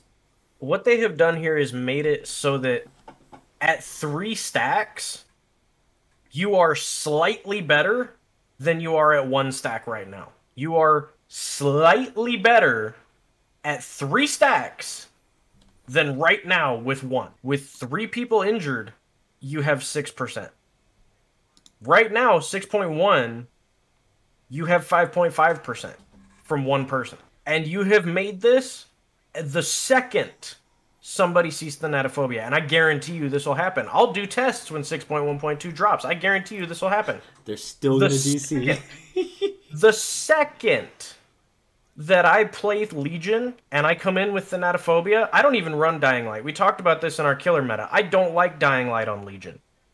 The second they see Thana, one of those survivors will DC. And they will do that not out of spite of Legion, but out of spite of, I don't ever want you to have maximum Thana value. I am going to cripple your build by taking a 5-minute penalty. I will be in my next game, you will still be in this game, and you do not have value from this perk. That's what's going to start happening. And you know, anybody that runs Thana, somebody's just going to DC. And the part that blows my mind is, why didn't behavior just turn it back to what it was? Yeah. Like at the end of the day, Thana did not need to be buffed. Was it great to have? Of course it was. You know, whenever they make a big mistake like that, of course it's a great thing to have. But at the end of the day, like, you buffed a perk nobody even wanted buffed because you wanted it to be meta, even though, you know, the Legion mains in secret are like, shh, don't talk about Thana, that's ours. Just don't talk about it. That's our perk, right? And then suddenly, like, out of the blue, you increase generator time. You come out with all these survivor perks that increase the speed at which they do generators, which is counterproductive to what you're trying to achieve. But then you take all the killer regression perks, you take all the killer slowdowns, and you buff them. You make the slowdowns faster, you make the regressions bigger, you increase the generator to 90 seconds, but like you didn't accomplish anything. Like, congrats, you changed the meta to where instead of running DMS Scourge Hook, spoiler, right? People started playing with Pop, Colubrine, Overcharge. Like, you didn't change the meta. You just changed the perks people used for the same exact meta. It's still the era of gen regression. It is still, like, it just makes no sense. Like we took so many steps forward, and we're still taking steps backwards. It's like for every 5 steps forward, we're 10 steps behind. And it's, like, I'll be honest, for me, it's so frustrating to see, because the last update was really good for killers. All the base kit changes, everything like that. Hell, the perks were fucking great. Of course they were. You increased, like, you gave us more time. But at the end of the day, you didn't change anything. You created the same environment, just a little bit worse. You made games longer for survivors. You gave killers longer time to down people to get their kills in, which is great. I mean, killers need to be killers. You know, the aggressive survivors have died off with the new update. There's not as many bully squads coming out now because killers can actually counter the bully squads. But it just makes no sense to me. Like, you buffed Thana, and then when you decide to nerf Thana, instead of just resetting it back to where it was, in a very balanced, very healthy state, where only 2 killers really ran the damn thing, you nerf it into the ground. And Plague can stand on her own 2 feet. She don't need Thana. She'll be fine. But Legion, I feel bad for you guys, man. Y'all had 2 good months. Yeah, I will tell you, I have played Legion in some capacity since the Darkness Among Us chapter dropped. Ever since they came out, I have put up with all of the shit. I have played them when they were a 110 killer that only moved 125 in Frenzy. I played them when they had the 115 buff finally and went to 130 and still didn't have lethality. I played when Forever Mend Legion was around, which I didn't like to run. I used the Frank's mixtape and stab wound study to try it out, where you had to frenzy and hit the same survivor like 6 fucking times, but then you could down them in deep wound. And I finally thought Legion was going to come into a place where they were viable, and they were finally going to be a killer that I could reliably get on and go, you know what? I'll have a good game. I'll get at least 2, maybe I'll get 3, and maybe we'll fucking pop off and we'll get 4. With this Thanatophobia nerf, not only does this kill part of Legion's build, this kills Legion. I don't have Thanatophobia slowdown now. 5% per stack wasn't a lot, but it was enough. 5.5% was fantastic. That was finally where I was like, okay, now I have time. Now I can make these plays. I can frenzy more reliably for information. I can gather things that I need to know so that I can plan my moves, because a good Legion should always be thinking several steps ahead. A good Legion should never be playing for the moment. They should be playing for the chase after the next chase. And not having Thana, or having this whatever the fuck this is for Thana, I'm not going to run this. I'm also just not going to run Legion. I am going to, for the first time in my Dead by Daylight history, if this goes through, bench Legion completely. And that sucks. Well, and honestly, I truly think that the only way Legion mains are gonna get their point across is if everyone stops playing Legion. I mean, think about it. If survivors can sit here and quit playing games and DC and skew the data and all that other craziness conspiracy theories that are going out here, how many people will it take to stop playing Legion for them to realize, like, wow, Legion actually relied a lot on Thana. Legion truly relied on Thana. Because I'll be honest, I haven't gone against a single Legion that didn't have Thana. Yeah, and I'm never upset when I go against a Legion with Thana. I'm just, that's normal. Cool, he's got Thana. It's basically his power. Like, yeah. I will say, though, I did see somebody said that the issue with Legion and Dying Light and Thana is that new players are getting demolished by baby legions, right? But at the end, this goes back to like Dead by Daylight balancing, right? Are you balancing this game towards new players, or are you balancing this game towards veterans? Because I'll be honest, like if you really look at your player base, you're not the small little game that came out in 2016, 2017. Yo, it's been 6 years, Dead by Daylight. You have people in this game that have 4,000 hours, 3,000 hours, 5,000 hours, 10,000 hours. You have people that make up this game's player base, which majority are veterans. And we've all stuck around for whatever reason. We've stuck to this point. Now, guaranteed, am I saying like, you know, screw the newbies, like, you know, go play a different game? I'm not saying that. Like, we want the game to keep growing. We want more new players. But what are you balancing this towards? Especially since you introduced MMR. So at the end of the day, you're putting people against people of their skill level, but you're taking perks and you're changing them like left and right like crazy. And like we're going to get to the other two eventually once we get off our Thanos soapbox. But at the end of the day, like I get it. Brand new players didn't know how to counter Legion and they think Legion's a god killer because they don't understand, right? Well, cool. Guess what? When I was a brand new player, Legion used to kick my ass too because I didn't understand how to beat a Legion.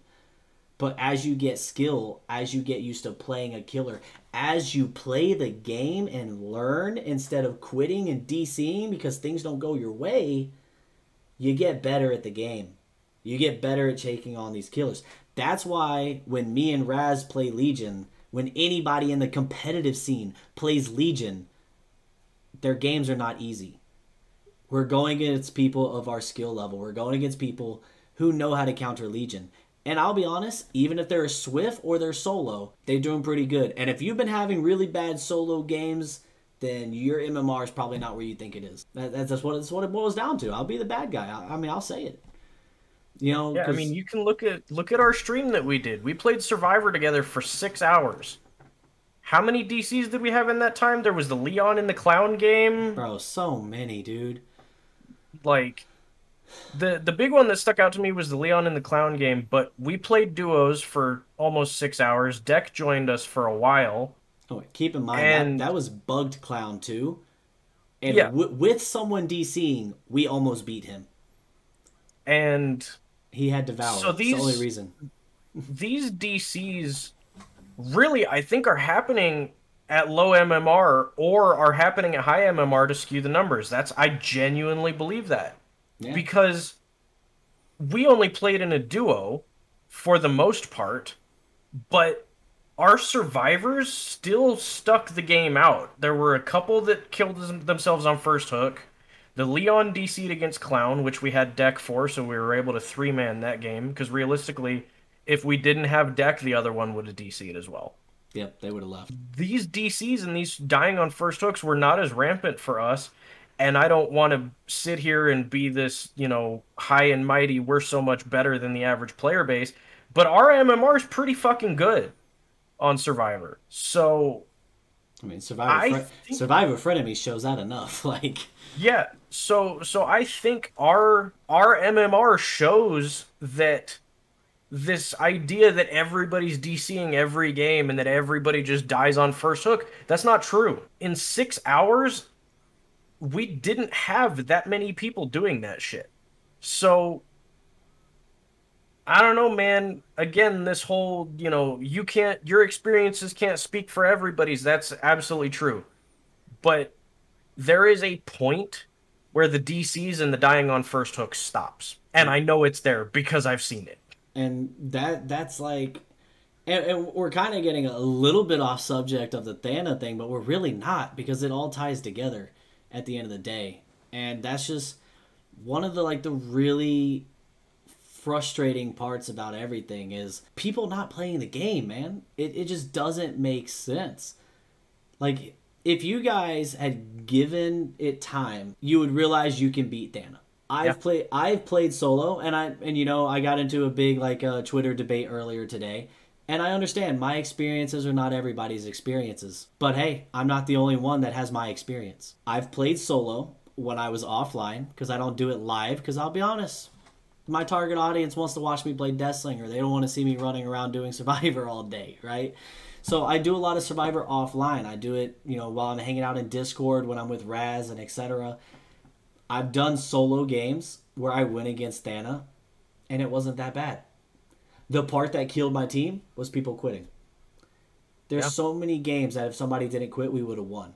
When we were Swift up and we went against that clown, the bugged clown, just throwing that out there, like bugged super fast clown. If that Leon didn't DC, or hell, if that clown didn't have Devour, we would have had a 3-man out. The only reason we lost is because the clown had Devour and we couldn't find the totem. Like that's crazy. And Mr. Mustachio, I noticed that as a Legion main, I cannot tell you how many games I go into, and I hit Frenzy for the first time, and I stab a survivor and they DC, and I don't have Dying Light. Like I said, I don't run it. I am not a fan of Thanatophobia Dying Light. I like Thanatophobia because I fucking need it, because Legion's fucking garbage without it, but I don't even do anything. It's not like I get the 5th chain hit down. I don't get this crazy play where all 4 survivors are mending and then one of them hits the floor. I start the game, I get into a chase, I press M2, and somebody disconnects. And then somebody else follows right behind them, and then these other 2 maybe stick it out, or the 3rd one DCs, and then the last one gets the hatch. Well, and at the same time, let's take Thana and Legion out of it, guys. Let's just talk killers. I cannot count how many times as Deathslinger that I have gone into a match and I have outsmarted a survivor. I've outplayed the survivor. I shot them once through a window. I smack them. They don't take the speed boost and run away. They decide to stay right there in that little TL wall because they think they're safe. They watch me reload. And then they pretend to run this way. So I go that way, and then I turn, face the window. They run back, and I shoot them with the same exact shot that I just did the first time. And then they DC, because it was unfair. I can't count how many times I've made a long shot that was max range, sharpshooter score event, because that's kind of like my specialty as Deathslinger, is long range shots. And they DC, because that hit was not fair. There's no way you hit me, etc. At the end of the day, it's not just a Legion thing. It's not just a Thana thing. There's people DCing the second they hear a nurse scream. There's people DCing the second they hear a Deathslinger gunshot. They hear Huntress humming and they leave the game instantly. This new mentality of, I don't want to play against this killer, so I'm just going to leave so I can get to my next game. That's what's killing the Survivor gameplay. That is what's killing solo queue. Solo queue doesn't need a buff. What solo queue needs is people that are going to play the damn game. That's what it needs. People who stop quitting all the fucking time. And honestly, coming from as a killer main that plays Survivor quite often, I just claim killer main because I play more killer on stream than anything because that's what my audience likes. But I enjoy Survivor. I have a lot of fun with Survivor. That's why we have a whole series about it on YouTube. It's a really good time. But at the end of the day, I'm sick and tired of hearing things being thrown at killers, and it's the killer's fault, and it's because of this and this and this, when it's literally your community. And we talked about this before. When the new update came out, the killer player base increased significantly, and the survivor player base decreased significantly.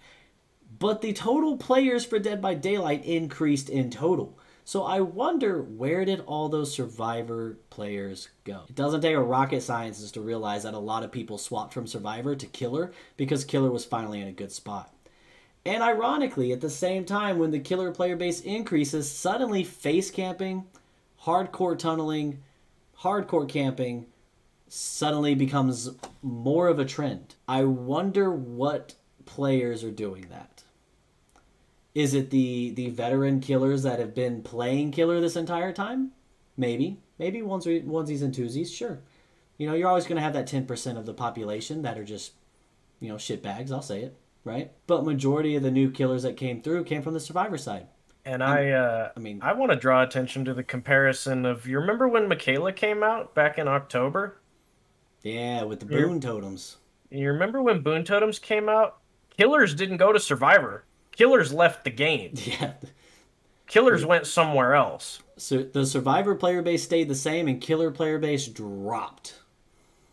But now Survivor player base is going down, Killer player base is going up, and all of these toxic killer things are making a tremendous comeback, and everybody's talking about, well, I played 14 games and 13 of them I got face camped to death, and the last one I got hard tunneled. And I'm like, okay, did this happen before 6.1? Because I guarantee you it did not. You might have found one or two a day, but I don't see Bubba that often. I don't get face camped by a Bubba anymore like I used to. I don't see a lot of fucking, hillbilly who just lurks around the hook and waits for somebody to come in and then downs them when they try to unhook. I don't see those things. And even in our games, like, for the 6 hours that we played, I genuinely don't think I got face camped a single time. I was tunneled one time off of one hook at the end game. Because of course I was. It's the end game. The killer needs something. Gloves are off at the end game, man. Yeah, I don't give a shit. Like, whatever. Yeah, it's end game, man. And I even said it on stream when it happened. I said, I'm getting tunneled, but I expect it. And I'm not upset about it. Because it's the end of the game. 4 survivors are alive. I'm the only one on death hook. You know I don't have DS because the gens are done. You know I don't have off the record because the gens are done. So all you gotta do is wait out borrowed time, put me on the floor, and then I'm dead. Go off, dude. Do what you gotta do. Which, spoiler alert, that's the dev's intent. Yeah. It's the end game. You're not supposed to have a second chance. If you get off that hook, it's supposed to be up to your team to save you. If they don't save you, the killer gets his kill. Yeah. The game is over. Yeah. And and that's the thing too. Like it's like yesterday when I was streaming, I played a match where I had a survivor come into chat and basically was like, "Why did you tunnel me?" etc., etc. And this is going to bring a whole other kind of aspect to this, and we're getting way off topic, but hey, I'm digging it, right? So this is going to bring like a whole other like little topic to it, right? But they came in and they said, "Hey, why'd you tunnel me? Blah blah blah blah blah. That wasn't cool, right? Or whatever." They're probably a little bit more toxic than that, but they weren't too bad because my moderators didn't time them out, so they were still pretty mellow, right? They were pretty respectful. But I was like, tunneled? I was like, bro, I never tunneled you. What are you even talking about? So we went back and we watched the entire game. We did a VOD review together to see, did I tunnel this poor little survivor? And without a doubt, 110%, I did not tunnel that survivor. He literally got off a hook. I tried to hit him, and I tried to shoot him because he probably had off the record or probably had borrowed time, and I wanted to get it out of the way so it wouldn't come to bite me later, right? Hit him, let him go mend. That's the way I play. I missed my hit. I missed my shot. He made it to the main building. I said, you know what? He beat me. He outplayed me. All right, see you, dude, right? He left. I got into a chase with somebody else. I hooked them. I chased somebody else who escaped from me. And then I find him as I'm chasing that second person. Now here's the thing, he's death hook, right? There was one gen left. At this point in time, I had two options here. Continue the chase that I'd been committed to, or change targets to the one that's death hook and is still injured because nobody's healed him in the time that it's taken me to hook somebody and chase 2 people. So I changed to him. Obviously, it's the best play. Shot him with max. Shot him with max range, 18-meter Deathslinger shot right at a corner. Beautiful shot, DC. And as we watched it back, that's when he was like, "Wow." He goes, "I was wrong. I'm sorry." And props to the guy. I'm not going to drop names or anything. Like, props to the guy. But at the end of the day, that's another thing that's wrong with Survivor. And I'll take it away. Not just survivors. Wrong with Dead by Daylight players. People don't realize people don't realize the definitions of camping, proxy camping, and tunneling. At the end of the day, tunneling is when you got off that hook and that killer is ignoring anything in his way to get you back on a hook. That means he's hitting other survivors, but he's still chasing you. That means he's downed other survivors, but he's still chasing you. That's tunneling. It's not tunneling if you get off a hook and he hooks somebody else, and then he finds you next. Sucks to suck. You shouldn't have got found, right? That's not tunneling. Camping is viable to a certain extent, but people don't understand the different types of camping. People consider face camping all types of camping, and that's not what it is. Face camping is when a survivor is going to sit there, or not a killer is going to sit there right in your face on a hook. They are not moving. They're not patrolling. They are not doing anything but watching you stare up at the sky, watching the spider legs come down for you. And then they're probably hitting you on hook at the same time. Yeah, and they'll probably start doing something when your team is dumb enough, honestly, to come and try and three-man save a face camping killer. Like, you know, that's face camp. Camping, honestly, I don't really think camping exists. In my opinion, it's just face camping and proxy camping. Because face camping has no strategic value. You're just being a dick. Yeah. Proxy camping has strategic value. If I have 3 gens that are super close to each other, that are within walking distance or spittoon spitting distance or anything like that, right? And you're hooked in the middle of those 3 gens, and those are the only 3 gens left on the map, why would I go anywhere? Why would I dedicate to that chase on that survivor who's going to lead me to the other side of Ormond, where there's nothing? No generators, no other survivors. Because the second I get halfway to that other side of the map, you're going to get unhooked and you and your buddies are going to jump on one of those gens and you guys are going to escape. That is called proxy camping. There's a reason it's called proxy. Because you have all your assets in one area and you're patrolling that area, keeping your eye on your gens, keeping your eye on your hook. And you, at this point, like, hey, I'm the killer. You got to make the move, team. What you going to do? Are you going to save your friend? Are you going to let them die? Or what's going to happen? And a smart team will know what to do. A smart team will have 2 people pressuring 2 different gens to make the killer come to a gen. And once that killer gets into that chase, that 3rd survivor goes for that pick.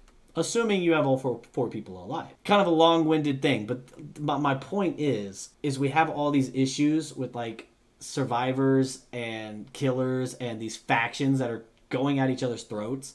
But at the end of the day, nobody's putting themselves in each other's shoes. No survivors are putting themselves in the shoes of the killer and asking, gee, why did that happen to me? Gee, like, what's going on? Like, my survivor teammate unhooked me right in front of the killer. It's the killer's fault that I got downed and put right back on that hook. Like, it's just situations like that, man. Like, not everything's about you. Not everything is a killer being toxic. Sometimes you're just in a bad place. I'm not tunneling you if you get in my way and force your borrowed time. Oh, I hate that so much. I'm sorry. I am not tunneling you if I'm chasing someone else and you get in front of me and stop in the doorway. I'll wait. No problem, dude. And then I'll put you on your face and I will not pick you up because I am not tunneling. But, you know, at the same time, though, like when a survivor does that to me, borrowed time, off the record, and etc. are meant to be anti-tunneling perks. If you get unhooked and I am actively trying to go for the person who saved you, I'm trying to actually not be a dick, but you're going to go out of your way to take your anti-tunneling perk and get in front of me and interrupt my chase when I'm trying to not actually tunnel you, at that point, you brought it upon yourself. Like, if you get hooked, that's on you. You should have took your BT, you should have took your off the record, and you should have left because you weren't being tunneled. But if you're going to get in my way and stop me from trying to get my next hook when I clearly was like, you know what, man, I'm going to leave you alone. You just got off the hook, you know, you go take care of yourself. But you're going to get in my way? Nah, man, that's gloves off, that's game. I take that as you're telling me like, hey, Mr. Killer, chase me. I don't have any tolerance for that. Like, don't give me your perks. It's like the decisive strike users. Like, don't give me your decisive strike, because I will gladly eat that decisive strike, and then I will put you right back on the hook for wasting a perk. And then I'll make sure to tunnel you after the fact, because you don't have your anti-tunneling perk now. Yeah, like, congrats. You just cost yourself the game because you wanted to get in my way for whatever reason when I wasn't trying to go after you. Anyways, we got off topic. But yeah, we did. Moral of the story, like, I don't even remember where the moral was, but the moral of the story is basically just the community gotta learn. The community, yeah, the entire community needs to learn. And, like, obviously we're talking a lot about the survivor side because that's where a lot of the complaints are coming from right now. But the killers are just as bad, man. So there's some killers out there that are just assholes. There's some killers out there that are just dicks. There's some killers out there that are like, your squad was toxic because you had 2 yellow med kits and 2 yellow toolboxes, and is that a prove thyself? Like, bro, get over yourself, dude. You had a brown toolbox with a brand new part, and it was the only item that you brought in. This is toxic. Shut the hell up. Like, you're gonna have it on both sides. Honestly, the only way Dead by Daylight is gonna get better as a community is if people genuinely like stop factioning ourselves off. You have survivor mains and you have killer mains. And like then you have people like us where it's like, yeah, we're killer mains because we play more killer, but like we still play survivor. Like we still put over 2,000 hours into survivor. If we're talking just based on hour count, I would still be a survivor main because I don't even have 1,000 hours on PC yet. Yeah, and so it's like, but you have factions out there that's literally like, I'm a survivor main and I've never played killer and I never will. And then you have I'm a killer main and I'll never play survivor. It's like until like people start playing both sides or start looking at things from both sides, things aren't going to change. And the crazy thing too is like streamers, right? Streamers have so much influence, but at the same time, if you go against a streamer and this happens, and if you're a streamer in this chat, you are going to know 100%. If you're a mod or a viewer, you have seen it happen on some streamer you watch, right? If a match happens, somebody comes into the stream and almost immediately will be like, this is unfair. Why you got to play shitty? Why you got to do this? And they attack the streamer. But here's the mind-blowing part, right? If you click on that streamer's profile, and then you click on their videos, and then you click on their live video, you can actually go back and watch your match against that streamer. And here's the cool part. You get to, you know your point of view because you just played it, but now you get to see the killer's point of view. You get to see why did they make those decisions? Why did they do that? Oh, wow, they actually saw you from that far away and you had no idea? Like, it's shit like that, man. Like, people jump down the throat of a killer because of how they played, but they won't even take the time, especially streamers. They won't even take the time to go see what was their point of view. Oh, yeah, my my hacking that I hide from my stream. Anybody who was there for my subathon or watched it after the fact, there was a survivor that accused me of hacking and hiding my hacks from my stream. So for any of you who are here, if you guys know where I can get hacks that I can hide from my stream, hit me up in the DMs. Let me know where I can go to get those. Because I'd love to find out. That dude literally said that you were... This was the funniest thing I've ever heard a survivor say. You were too good as Pyramid Head with no add-ons that you had to be hacking. Yeah, I must have been hacking. You were too good. Like, thanks, bro? Yeah, what a weird backhanded compliment. Like, is that an insult? But, all right, we'll get off the whole soapbox thing. We talked about that yesterday on my stream, and obviously we're very passionate about the community to fix itself and quit just being stupid. Like, just want you to be better, that's all. Do better. Alright, so I don't know how much you want to dive into this. I'll be honest, I didn't read the Mettle of Man update because I don't care. I don't really run Mettle of Man. I don't see it that often. But, Raz, what you got on this one? You know, I'll take it. So, they changed Mettle of Man so that now it takes fewer hits to get it. So now it only takes you 2 protection hits, and then you're given endurance. But now... it used to be that you would take your endurance hit, and then when you healed up, anytime you were farther away from the killer than 16 meters, they would see your aura. Now, once you have the endurance effect, anytime you're farther than 16 meters away from the killer, they will see your aura. However, if you do any conspicuous actions, cleansing a totem, blessing a totem, working on a generator, healing another survivor, sabotaging a hook, yada, yada, yada, then it will turn off Mettle of Man. And this, so there used to be a thing where you would do Mettle of Man and you would do Object of Obsession. And the reason that you would do them is because you would force your Mettle of Man as quickly as possible, and then you would heal up from that endurance state, which would then show your aura to the killer, and you would be able to see theirs because of Object of Obsession, and now you're a walking info dump forever. Now you can do that without even taking the endurance effect. You take 2 protection hits, and you have information for the rest of the game. Stay more than 16 meters away from the killer, which is not hard to do, and you see them forever with Object of Obsession, because they see you forever. So all you gotta do is run off to a corner with your 4-man Swift, other 3 people are working on generators, and you go, hey, they're over here. Hey, they're going this way. Hey, they're over here. And it's just like the original Object of Obsession, which the devs said they did not like. So why are you giving it back to them? Oh, there's a trend of that today, huh? Yeah. Why are you giving them back the old Mettle of Man Object of Obsession combo, or the old Object of Obsession period, with this pair of perks? And I get making it easier to proc, because it also now turns off. I'm totally on board for that, 100%. It also works the same way as other endurance effects now. They brought it in line so that if you're in Deep Wound, you can't take a Mettle of Man hit, because Mettle of Man did supersede the endurance Deep Wound effect. That's a pretty huge change, too. So now they've made it so if you're in Deep Wound, Mettle of Man will protect you. But what they've turned it into is, if you run Mettle of Man, you'll run Object of Obsession. Just like when they nerfed Thana, so now you're going to run Thana and run Dying Light.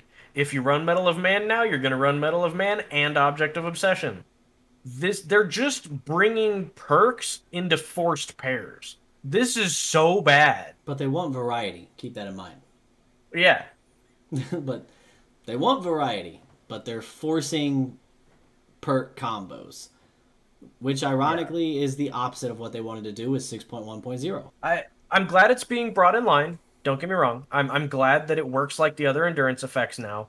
And like I said, I'm totally cool with them making it easier to proc, only taking 2 protection hits instead of 3, because now it turns off. It's a conspicuous action, so it runs in line with your off the record, it runs in line with your DS, and it works like all your other endurance effects now. It won't protect you if you're in Deep Wound. Fantastic. But they're just making Mettle of Man Object of Obsession more powerful, faster, and easier. That I don't like. I remember when that combo was around too, because they said it wasn't intentional.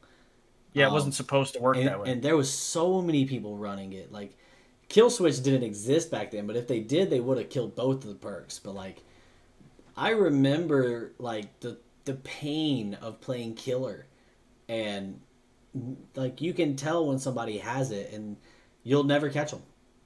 You'll never catch them if they're decent. If they are decent at the game, and they have that information, because information is everything, guys. Being able to see aura is everything.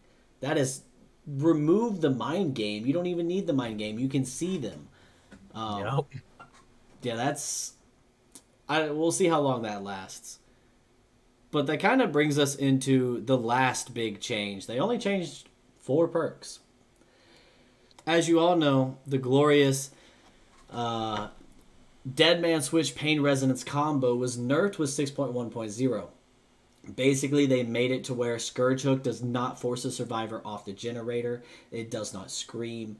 All it does is start regressing the generator by a set percentage immediately, whether that survivor is working on that generator or not. Which, in hindsight, you know, Scourge Hook was still a pretty viable regression, but you had no idea what gen was being worked on. So, was it still a good perk? Sure. I still ran it. Like, it's still good. You just didn't get the information from it. But the issue is though they destroyed the Dead Man Switch Pain Res combo, leave it to the killer mains and other killers and crazy players out there that figure this stuff out. They found out that there was even a better combo, which is where you combine the Scourge Hook with Merciless Storm, which really made no sense. I never would have thought about this combo, because how do they coincide? Doesn't make sense to me. But basically what happened was and I'm just going to read it verbatim, right? Since the new version of Pain allowed survivors to continue working on the generator, Merciless Storm would continue spawning at an excessive amount of skill checks, nearly 40 skill checks after the generator regresses, which is absurd, right? And probably like a very, very, very slim chance of happening. Like you would have to get Scourge took right when Merciless Storm is starting. But anyways, their cure for this, instead of addressing what this is, because it's a bug, that's literally what that is. It's a Merciless Storm is not supposed to work that way, so it's a bug. Like all you have to do is set Merciless Storm to a set amount no matter what. Like once you trigger it, you get 10 skill checks. That's it. Whether that gen gets regressed or progressive. I'm not a coder, but damn, that sure makes sense to me. But anyways, right? So they changed it by restoring pain resonance generator interruption.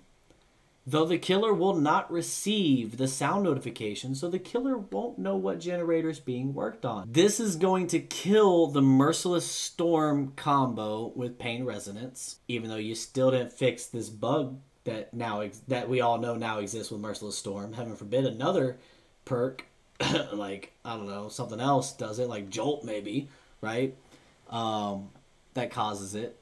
But because of that, it's brought back the combo of Pain, Res, and Deadman Switch. And here's the part that pisses me off the most about this, if I'm just going to be like 100% blunt and not tactful at all, right? Because they realize that they're bringing back Deadman Switch and Pain Res because they're too freaking lazy to focus on Merciless Storm and just give it a set amount of freaking skill checks, and instead would just rather leave Merciless Storm how it is.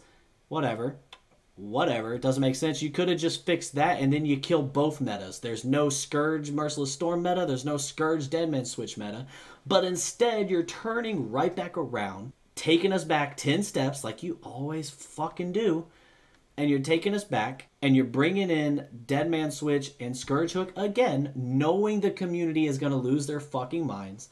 There's going to be more DCs, there's going to be more people not wanting to play, and then you go and you nerf Deadman Switch. You knew what you were doing, bringing the Scourge Hook meta back, when ironically all you had to do was fix or slash nerf, whatever you want to call it, to Merciless Storm, and you would have killed 2 overpowered metas. There would be no synergy between any of these 3 perks if you just fixed Merciless Storm. But instead we go back, and now Deadman Switch has been lessened to 20, 25 seconds, and 30 seconds. And like that doesn't sound like much, right? It kind of sounds like, oh, that's still kind of a big deal. Well, here's the thing. Deadman Switch, for years, ever since it got released, was a shitty perk. It was Deathslinger's, honestly, probably his worst perk. Gearhead had better value. But I mean, all of his perks kind of sucked. Yeah. But DMS definitely wasn't good. But Deadman Switch only worked with the Obsession originally. So if you ran it with Furtive Chase, it was a pretty good combo. Not a lot of people did that, though. But anyways, then they buffed Deadman Switch. So Deadman Switch got buffed. I don't remember the exact numbers, but I'm pretty sure it went up to 45 seconds total as the cap. Yeah, it's 45. Yeah, so 45 seconds total. Here's the beautiful thing about 45 seconds. Like, let's say you don't have Scourge Hook. I'll use myself as an example, being a Deathslinger main. Hell, it's a Deathslinger perk, right? You put a survivor on a hook. You know where survivors are on a generator for whatever reason, barbecue, etc. It doesn't matter. You start walking towards those gens. Well, they increased Deathslinger's terror radius when they nerfed him. They raised it from 24 to 32 meters. What that means is survivors hear me coming before I'm even in range to shoot them. And my 110 slow-ass, crippled cowboy have to now catch up to the dude that has a head start on me before I'm even in range to shoot him. But anyways, I get close enough and they take off from that gen. That gen is now blocked. I can at least get 20 to 30 seconds worth of value from the time it took me to walk from the hook to where they are, especially being a 110 killer. Now that it's been dropped to 20, 25, 30, let's say you hook a survivor and you have to walk towards that generator and it takes you 10 to 15 seconds to walk over there. They hear your terror radius. Yeah, they get off the gen. Cool, it got blocked, but it's only blocked for like 10 seconds. So literally, they killed Thana. They killed Mettle of Man. They killed Deadman Switch. And now Deadman Switch is forced into the same thing the other two perks are. To where if you're gonna run Deadman Switch, you have to run Scourge Hook Pain Resonance. It's the only way to get 100% value out of Deadman Switch. What are you doing, behavior? Like, honestly, what's the thought process here? All you had to do was change Merciless Storm. Change Merciless Storm. That was it. And you killed 2 metas.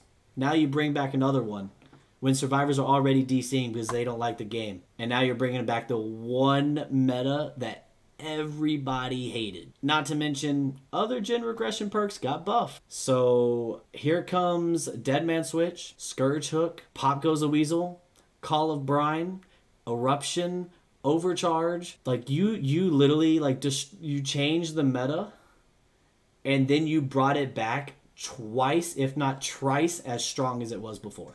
And I'll get off my soapbox. Yeah, I think if they wanted to address this, what I would have done, and again, I don't know coding. I'm not a coder. I don't know how this shit works. I don't know how easy or difficult this would be to do. But I would make it so that if a generator got regressed by any means while Merciless Storm skill checks are happening, then it blocks the generator for half of Merciless Storm's duration. I believe Merciless Storm is either 20 or 30 seconds at tier 3. So because the killer knocked that gen below that 90% threshold, doesn't matter what they did it with, whatever they did it with, they knocked it below half or below 90. So give Merciless Storm half the time. So they still get value out of their perk, but you only get Merciless Storm once a generator. That's it. One time per generator. So now, because you have this regression perk, you have cost yourself Merciless Storm value. That's how I would have done it. Because then, sure, you want to run Pain Res and Merciless Storm, knock yourself out. You want to run Jolt and Merciless Storm, knock yourself out. But you're going to lose value in these situations. That's the part that just blows my mind. Like, such simple fixes. Simplicity. That's all it was. Like, if we look at every single perk here, simple fixes. You revert Thana back to the old way. Back to what it was. When you never even should have fucking touched it. Just turn Thana back to what it was, and everybody would be happy. No one would be complaining because there'd be nothing to complain about because nobody was fucking complaining about it before, right? So Thana would be fine. Why did we change Mettle of Man's aura reading? Why? Honestly, why'd Mettle of Man change at all? Like, the only thing you had to do was get rid of its little clause, its little loophole, to override the endurance mend meta. Like, that's all you had to change. Hey, it doesn't need to turn off when you work on a generator. I don't care about that. If you go through the effort to get your stacks, then you should get rewarded for it. Yeah, you should be rewarded. You should have it. Yeah. All you had to do on Mettle of Man was say, hey, Mettle of Man will no longer override the mend status effect. Boom. Balanced. Mettle of Man, great perk still. And not only that, but it allows you to maintain your Mettle of Man for later. Yep. If you go, I don't really want it right now, so you run Mettle of Man and Dead Hard, then you Dead Hard one hit, which puts you into Deep Wound, so then your Mettle of Man is preserved. You can work around it. And then you come down here, and as mind-blowing as it is, all you had to do was change Merciless Storm, and there wouldn't be a Scourge Hook Merciless Storm meta. There wouldn't be a Scourge Hook DMS meta. And you wouldn't have to nerf DMS to where now it is a useless perk as a solo perk. Unless you're Doctor. Unless you're Doctor. Right? But at the end of the day, like, you literally have created a situation where now players are going to be forced to run Thana and Dying Light to get any type of penalty value, especially Legions, Mettle of Man plus Object of Obsession, because the second people figure out that it's the old effect that was a bug and was unintentional, they're going to abuse the fuck out of it, and they're going to be all over this. You're going to nerf both these perks here in 3-4 months. I'm going to call it right now. And then we come down here, and you created the Pain Res Deadman Switch meta again, but this time, it's 3 times as strong. And by the way, spoiler alert behavior, the Scourge Hook doesn't make a sound. I wonder how I will know if a survivor is on a generator. Yes. Dead man switch is active on that generator over there. I wonder which generator they were working on. I don't need the scream. Them blowing up the gen is enough. It blows my mind. Like, do they play their game? No, they don't. Like, do they genuinely play their game? Do they genuinely listen to fog whisperers? Do they genuinely listen to content creators? Because like Oddstarva posted a video about this update, and I haven't watched it yet. I'm really curious to see his opinions. But like this I can't fathom. Why'd you take 10 steps backwards? This could have been such a simple update. This could have been, hey guys, we fucked up. We should not have buffed Thana. We're gonna turn Thana back to what it was. That way, it's all good. It's still a good perk. Only the legions will use it. The Legion Mafia can have it back. No one will touch it. And then Mettle of Man, we're just gonna change it to where, hey, you can't stack the endurance of Mettle Man anymore. It doesn't have the loophole. Oh, and by the way, we did a few tweaks to Merciless Storm to where now if the gen's regressing, it's not going to give you extra skill checks. It's got a set amount that it's going to give you. And once it triggers, that's it. You either hit them or you don't, and that's it. Guess what? Scourge Hook is no longer going to be meta with it. And, Dead Man Switch is fine over there by itself as a solo perk because it doesn't pair with Scourge Hook anymore. And I hope you guys like the 6.1.2 update. Yeah, I will say... taking my personal bias out of this dev update, right? Taking how fucking furious I am about the Thanatophobia nerf out of account because I know that's because I play Legion. This part right here is the worst. This Pain Res Merciless Storm DMS change. This is so badly handled. This is fucking terrible. I'm just gonna say it. This is fucking terrible. And this sucks. And keep this in mind. This is coming from the killer mains. like this is such a bad way to handle this. And Mettle of Man is much the same.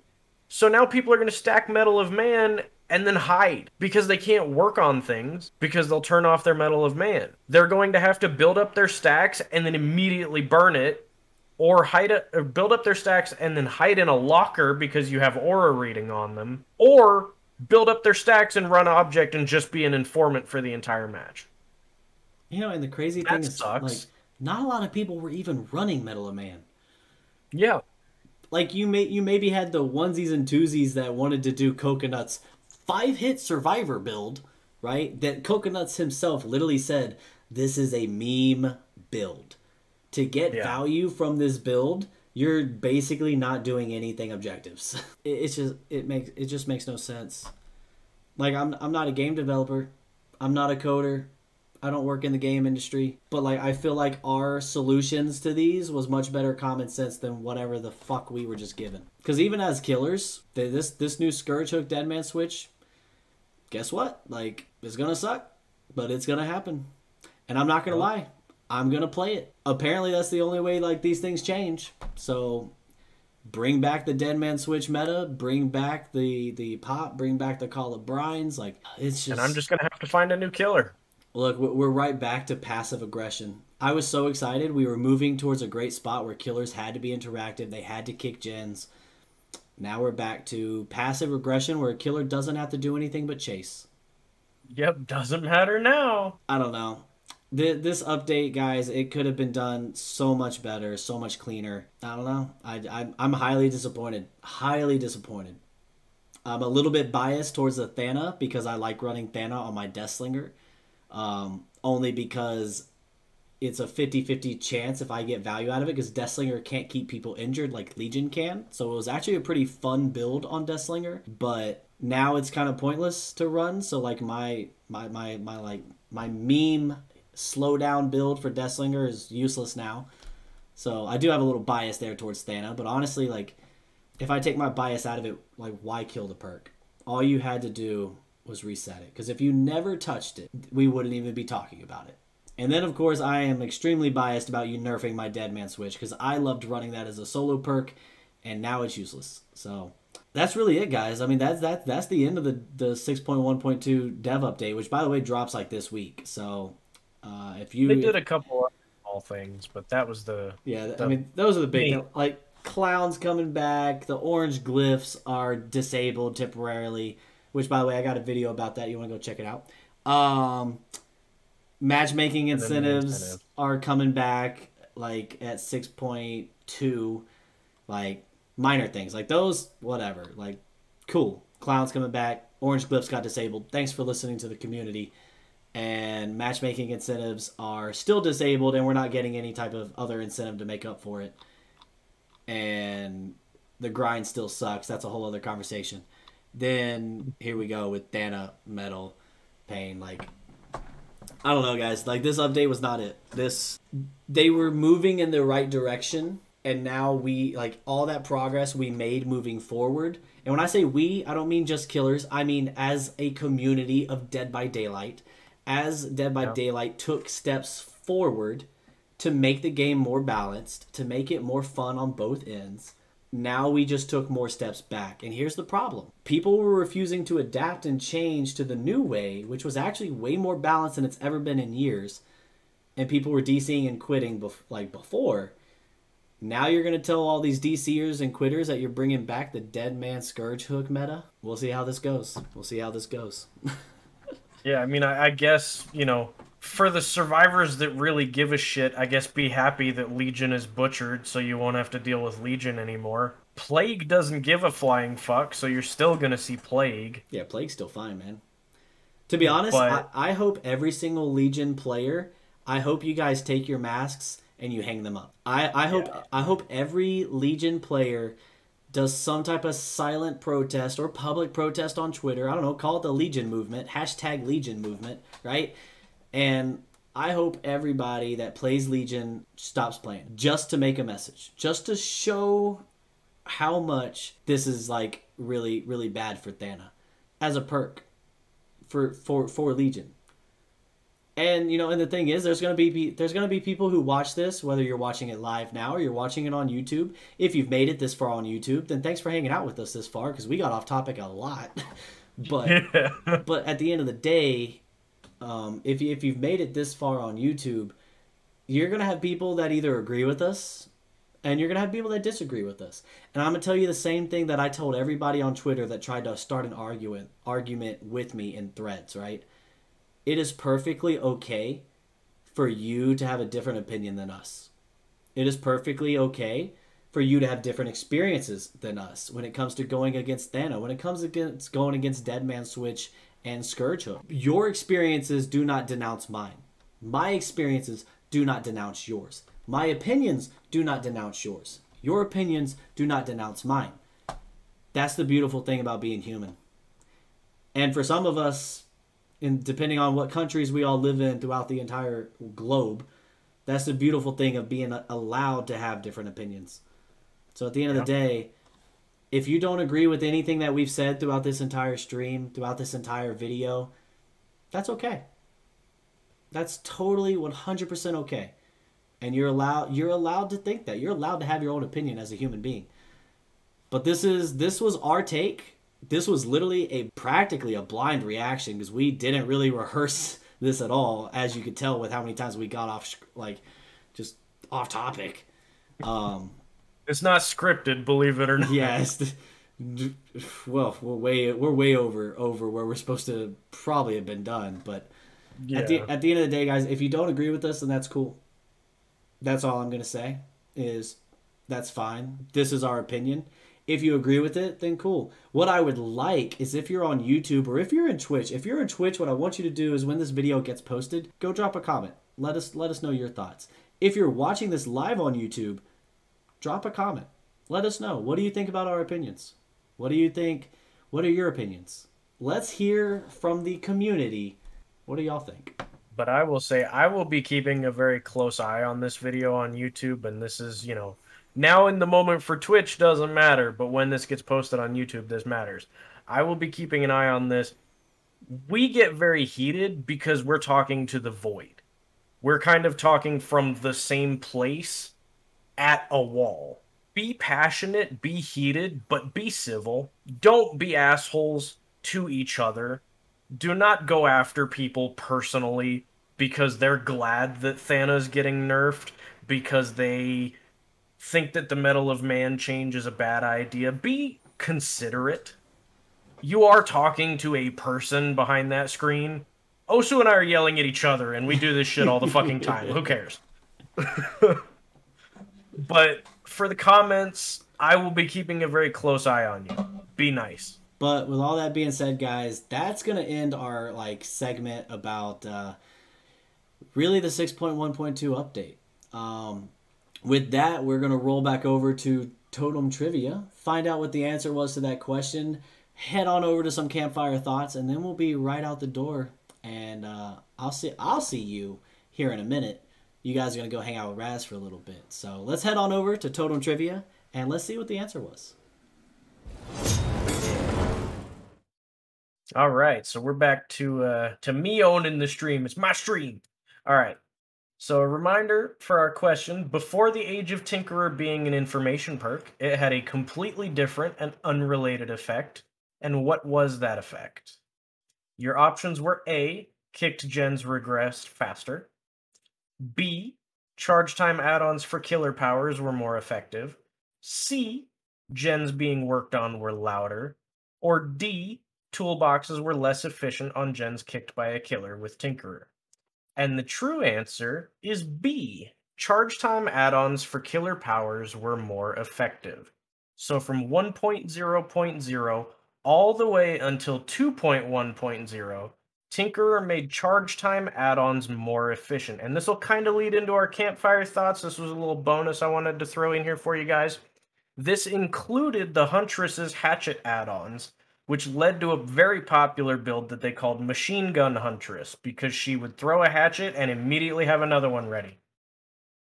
But let's head to the office for some Campfire Thoughts now that the trivia is over. All right, guys, so welcome in. Let's get our Campfire Thoughts started, because this is a long one. So strap yourselves in. So, Huntress is one of the most human-looking killers in Dead by Daylight. She does, however, have pitch-black animal-like eyes, which were explained in Tome 3's Memory 2346 by the soldiers calling her a Bodark, which is a type of lycanthrope in Russian or Slavic folklore. And those are a person who willingly chooses to become a werewolf, so they're unaffected by the lunar cycle, and actually decide when they transform. They're known to be more dangerous than regular werewolves, since they retain control over their actions and are uniquely mentally aware while transformed, which makes them difficult to outsmart or overpower.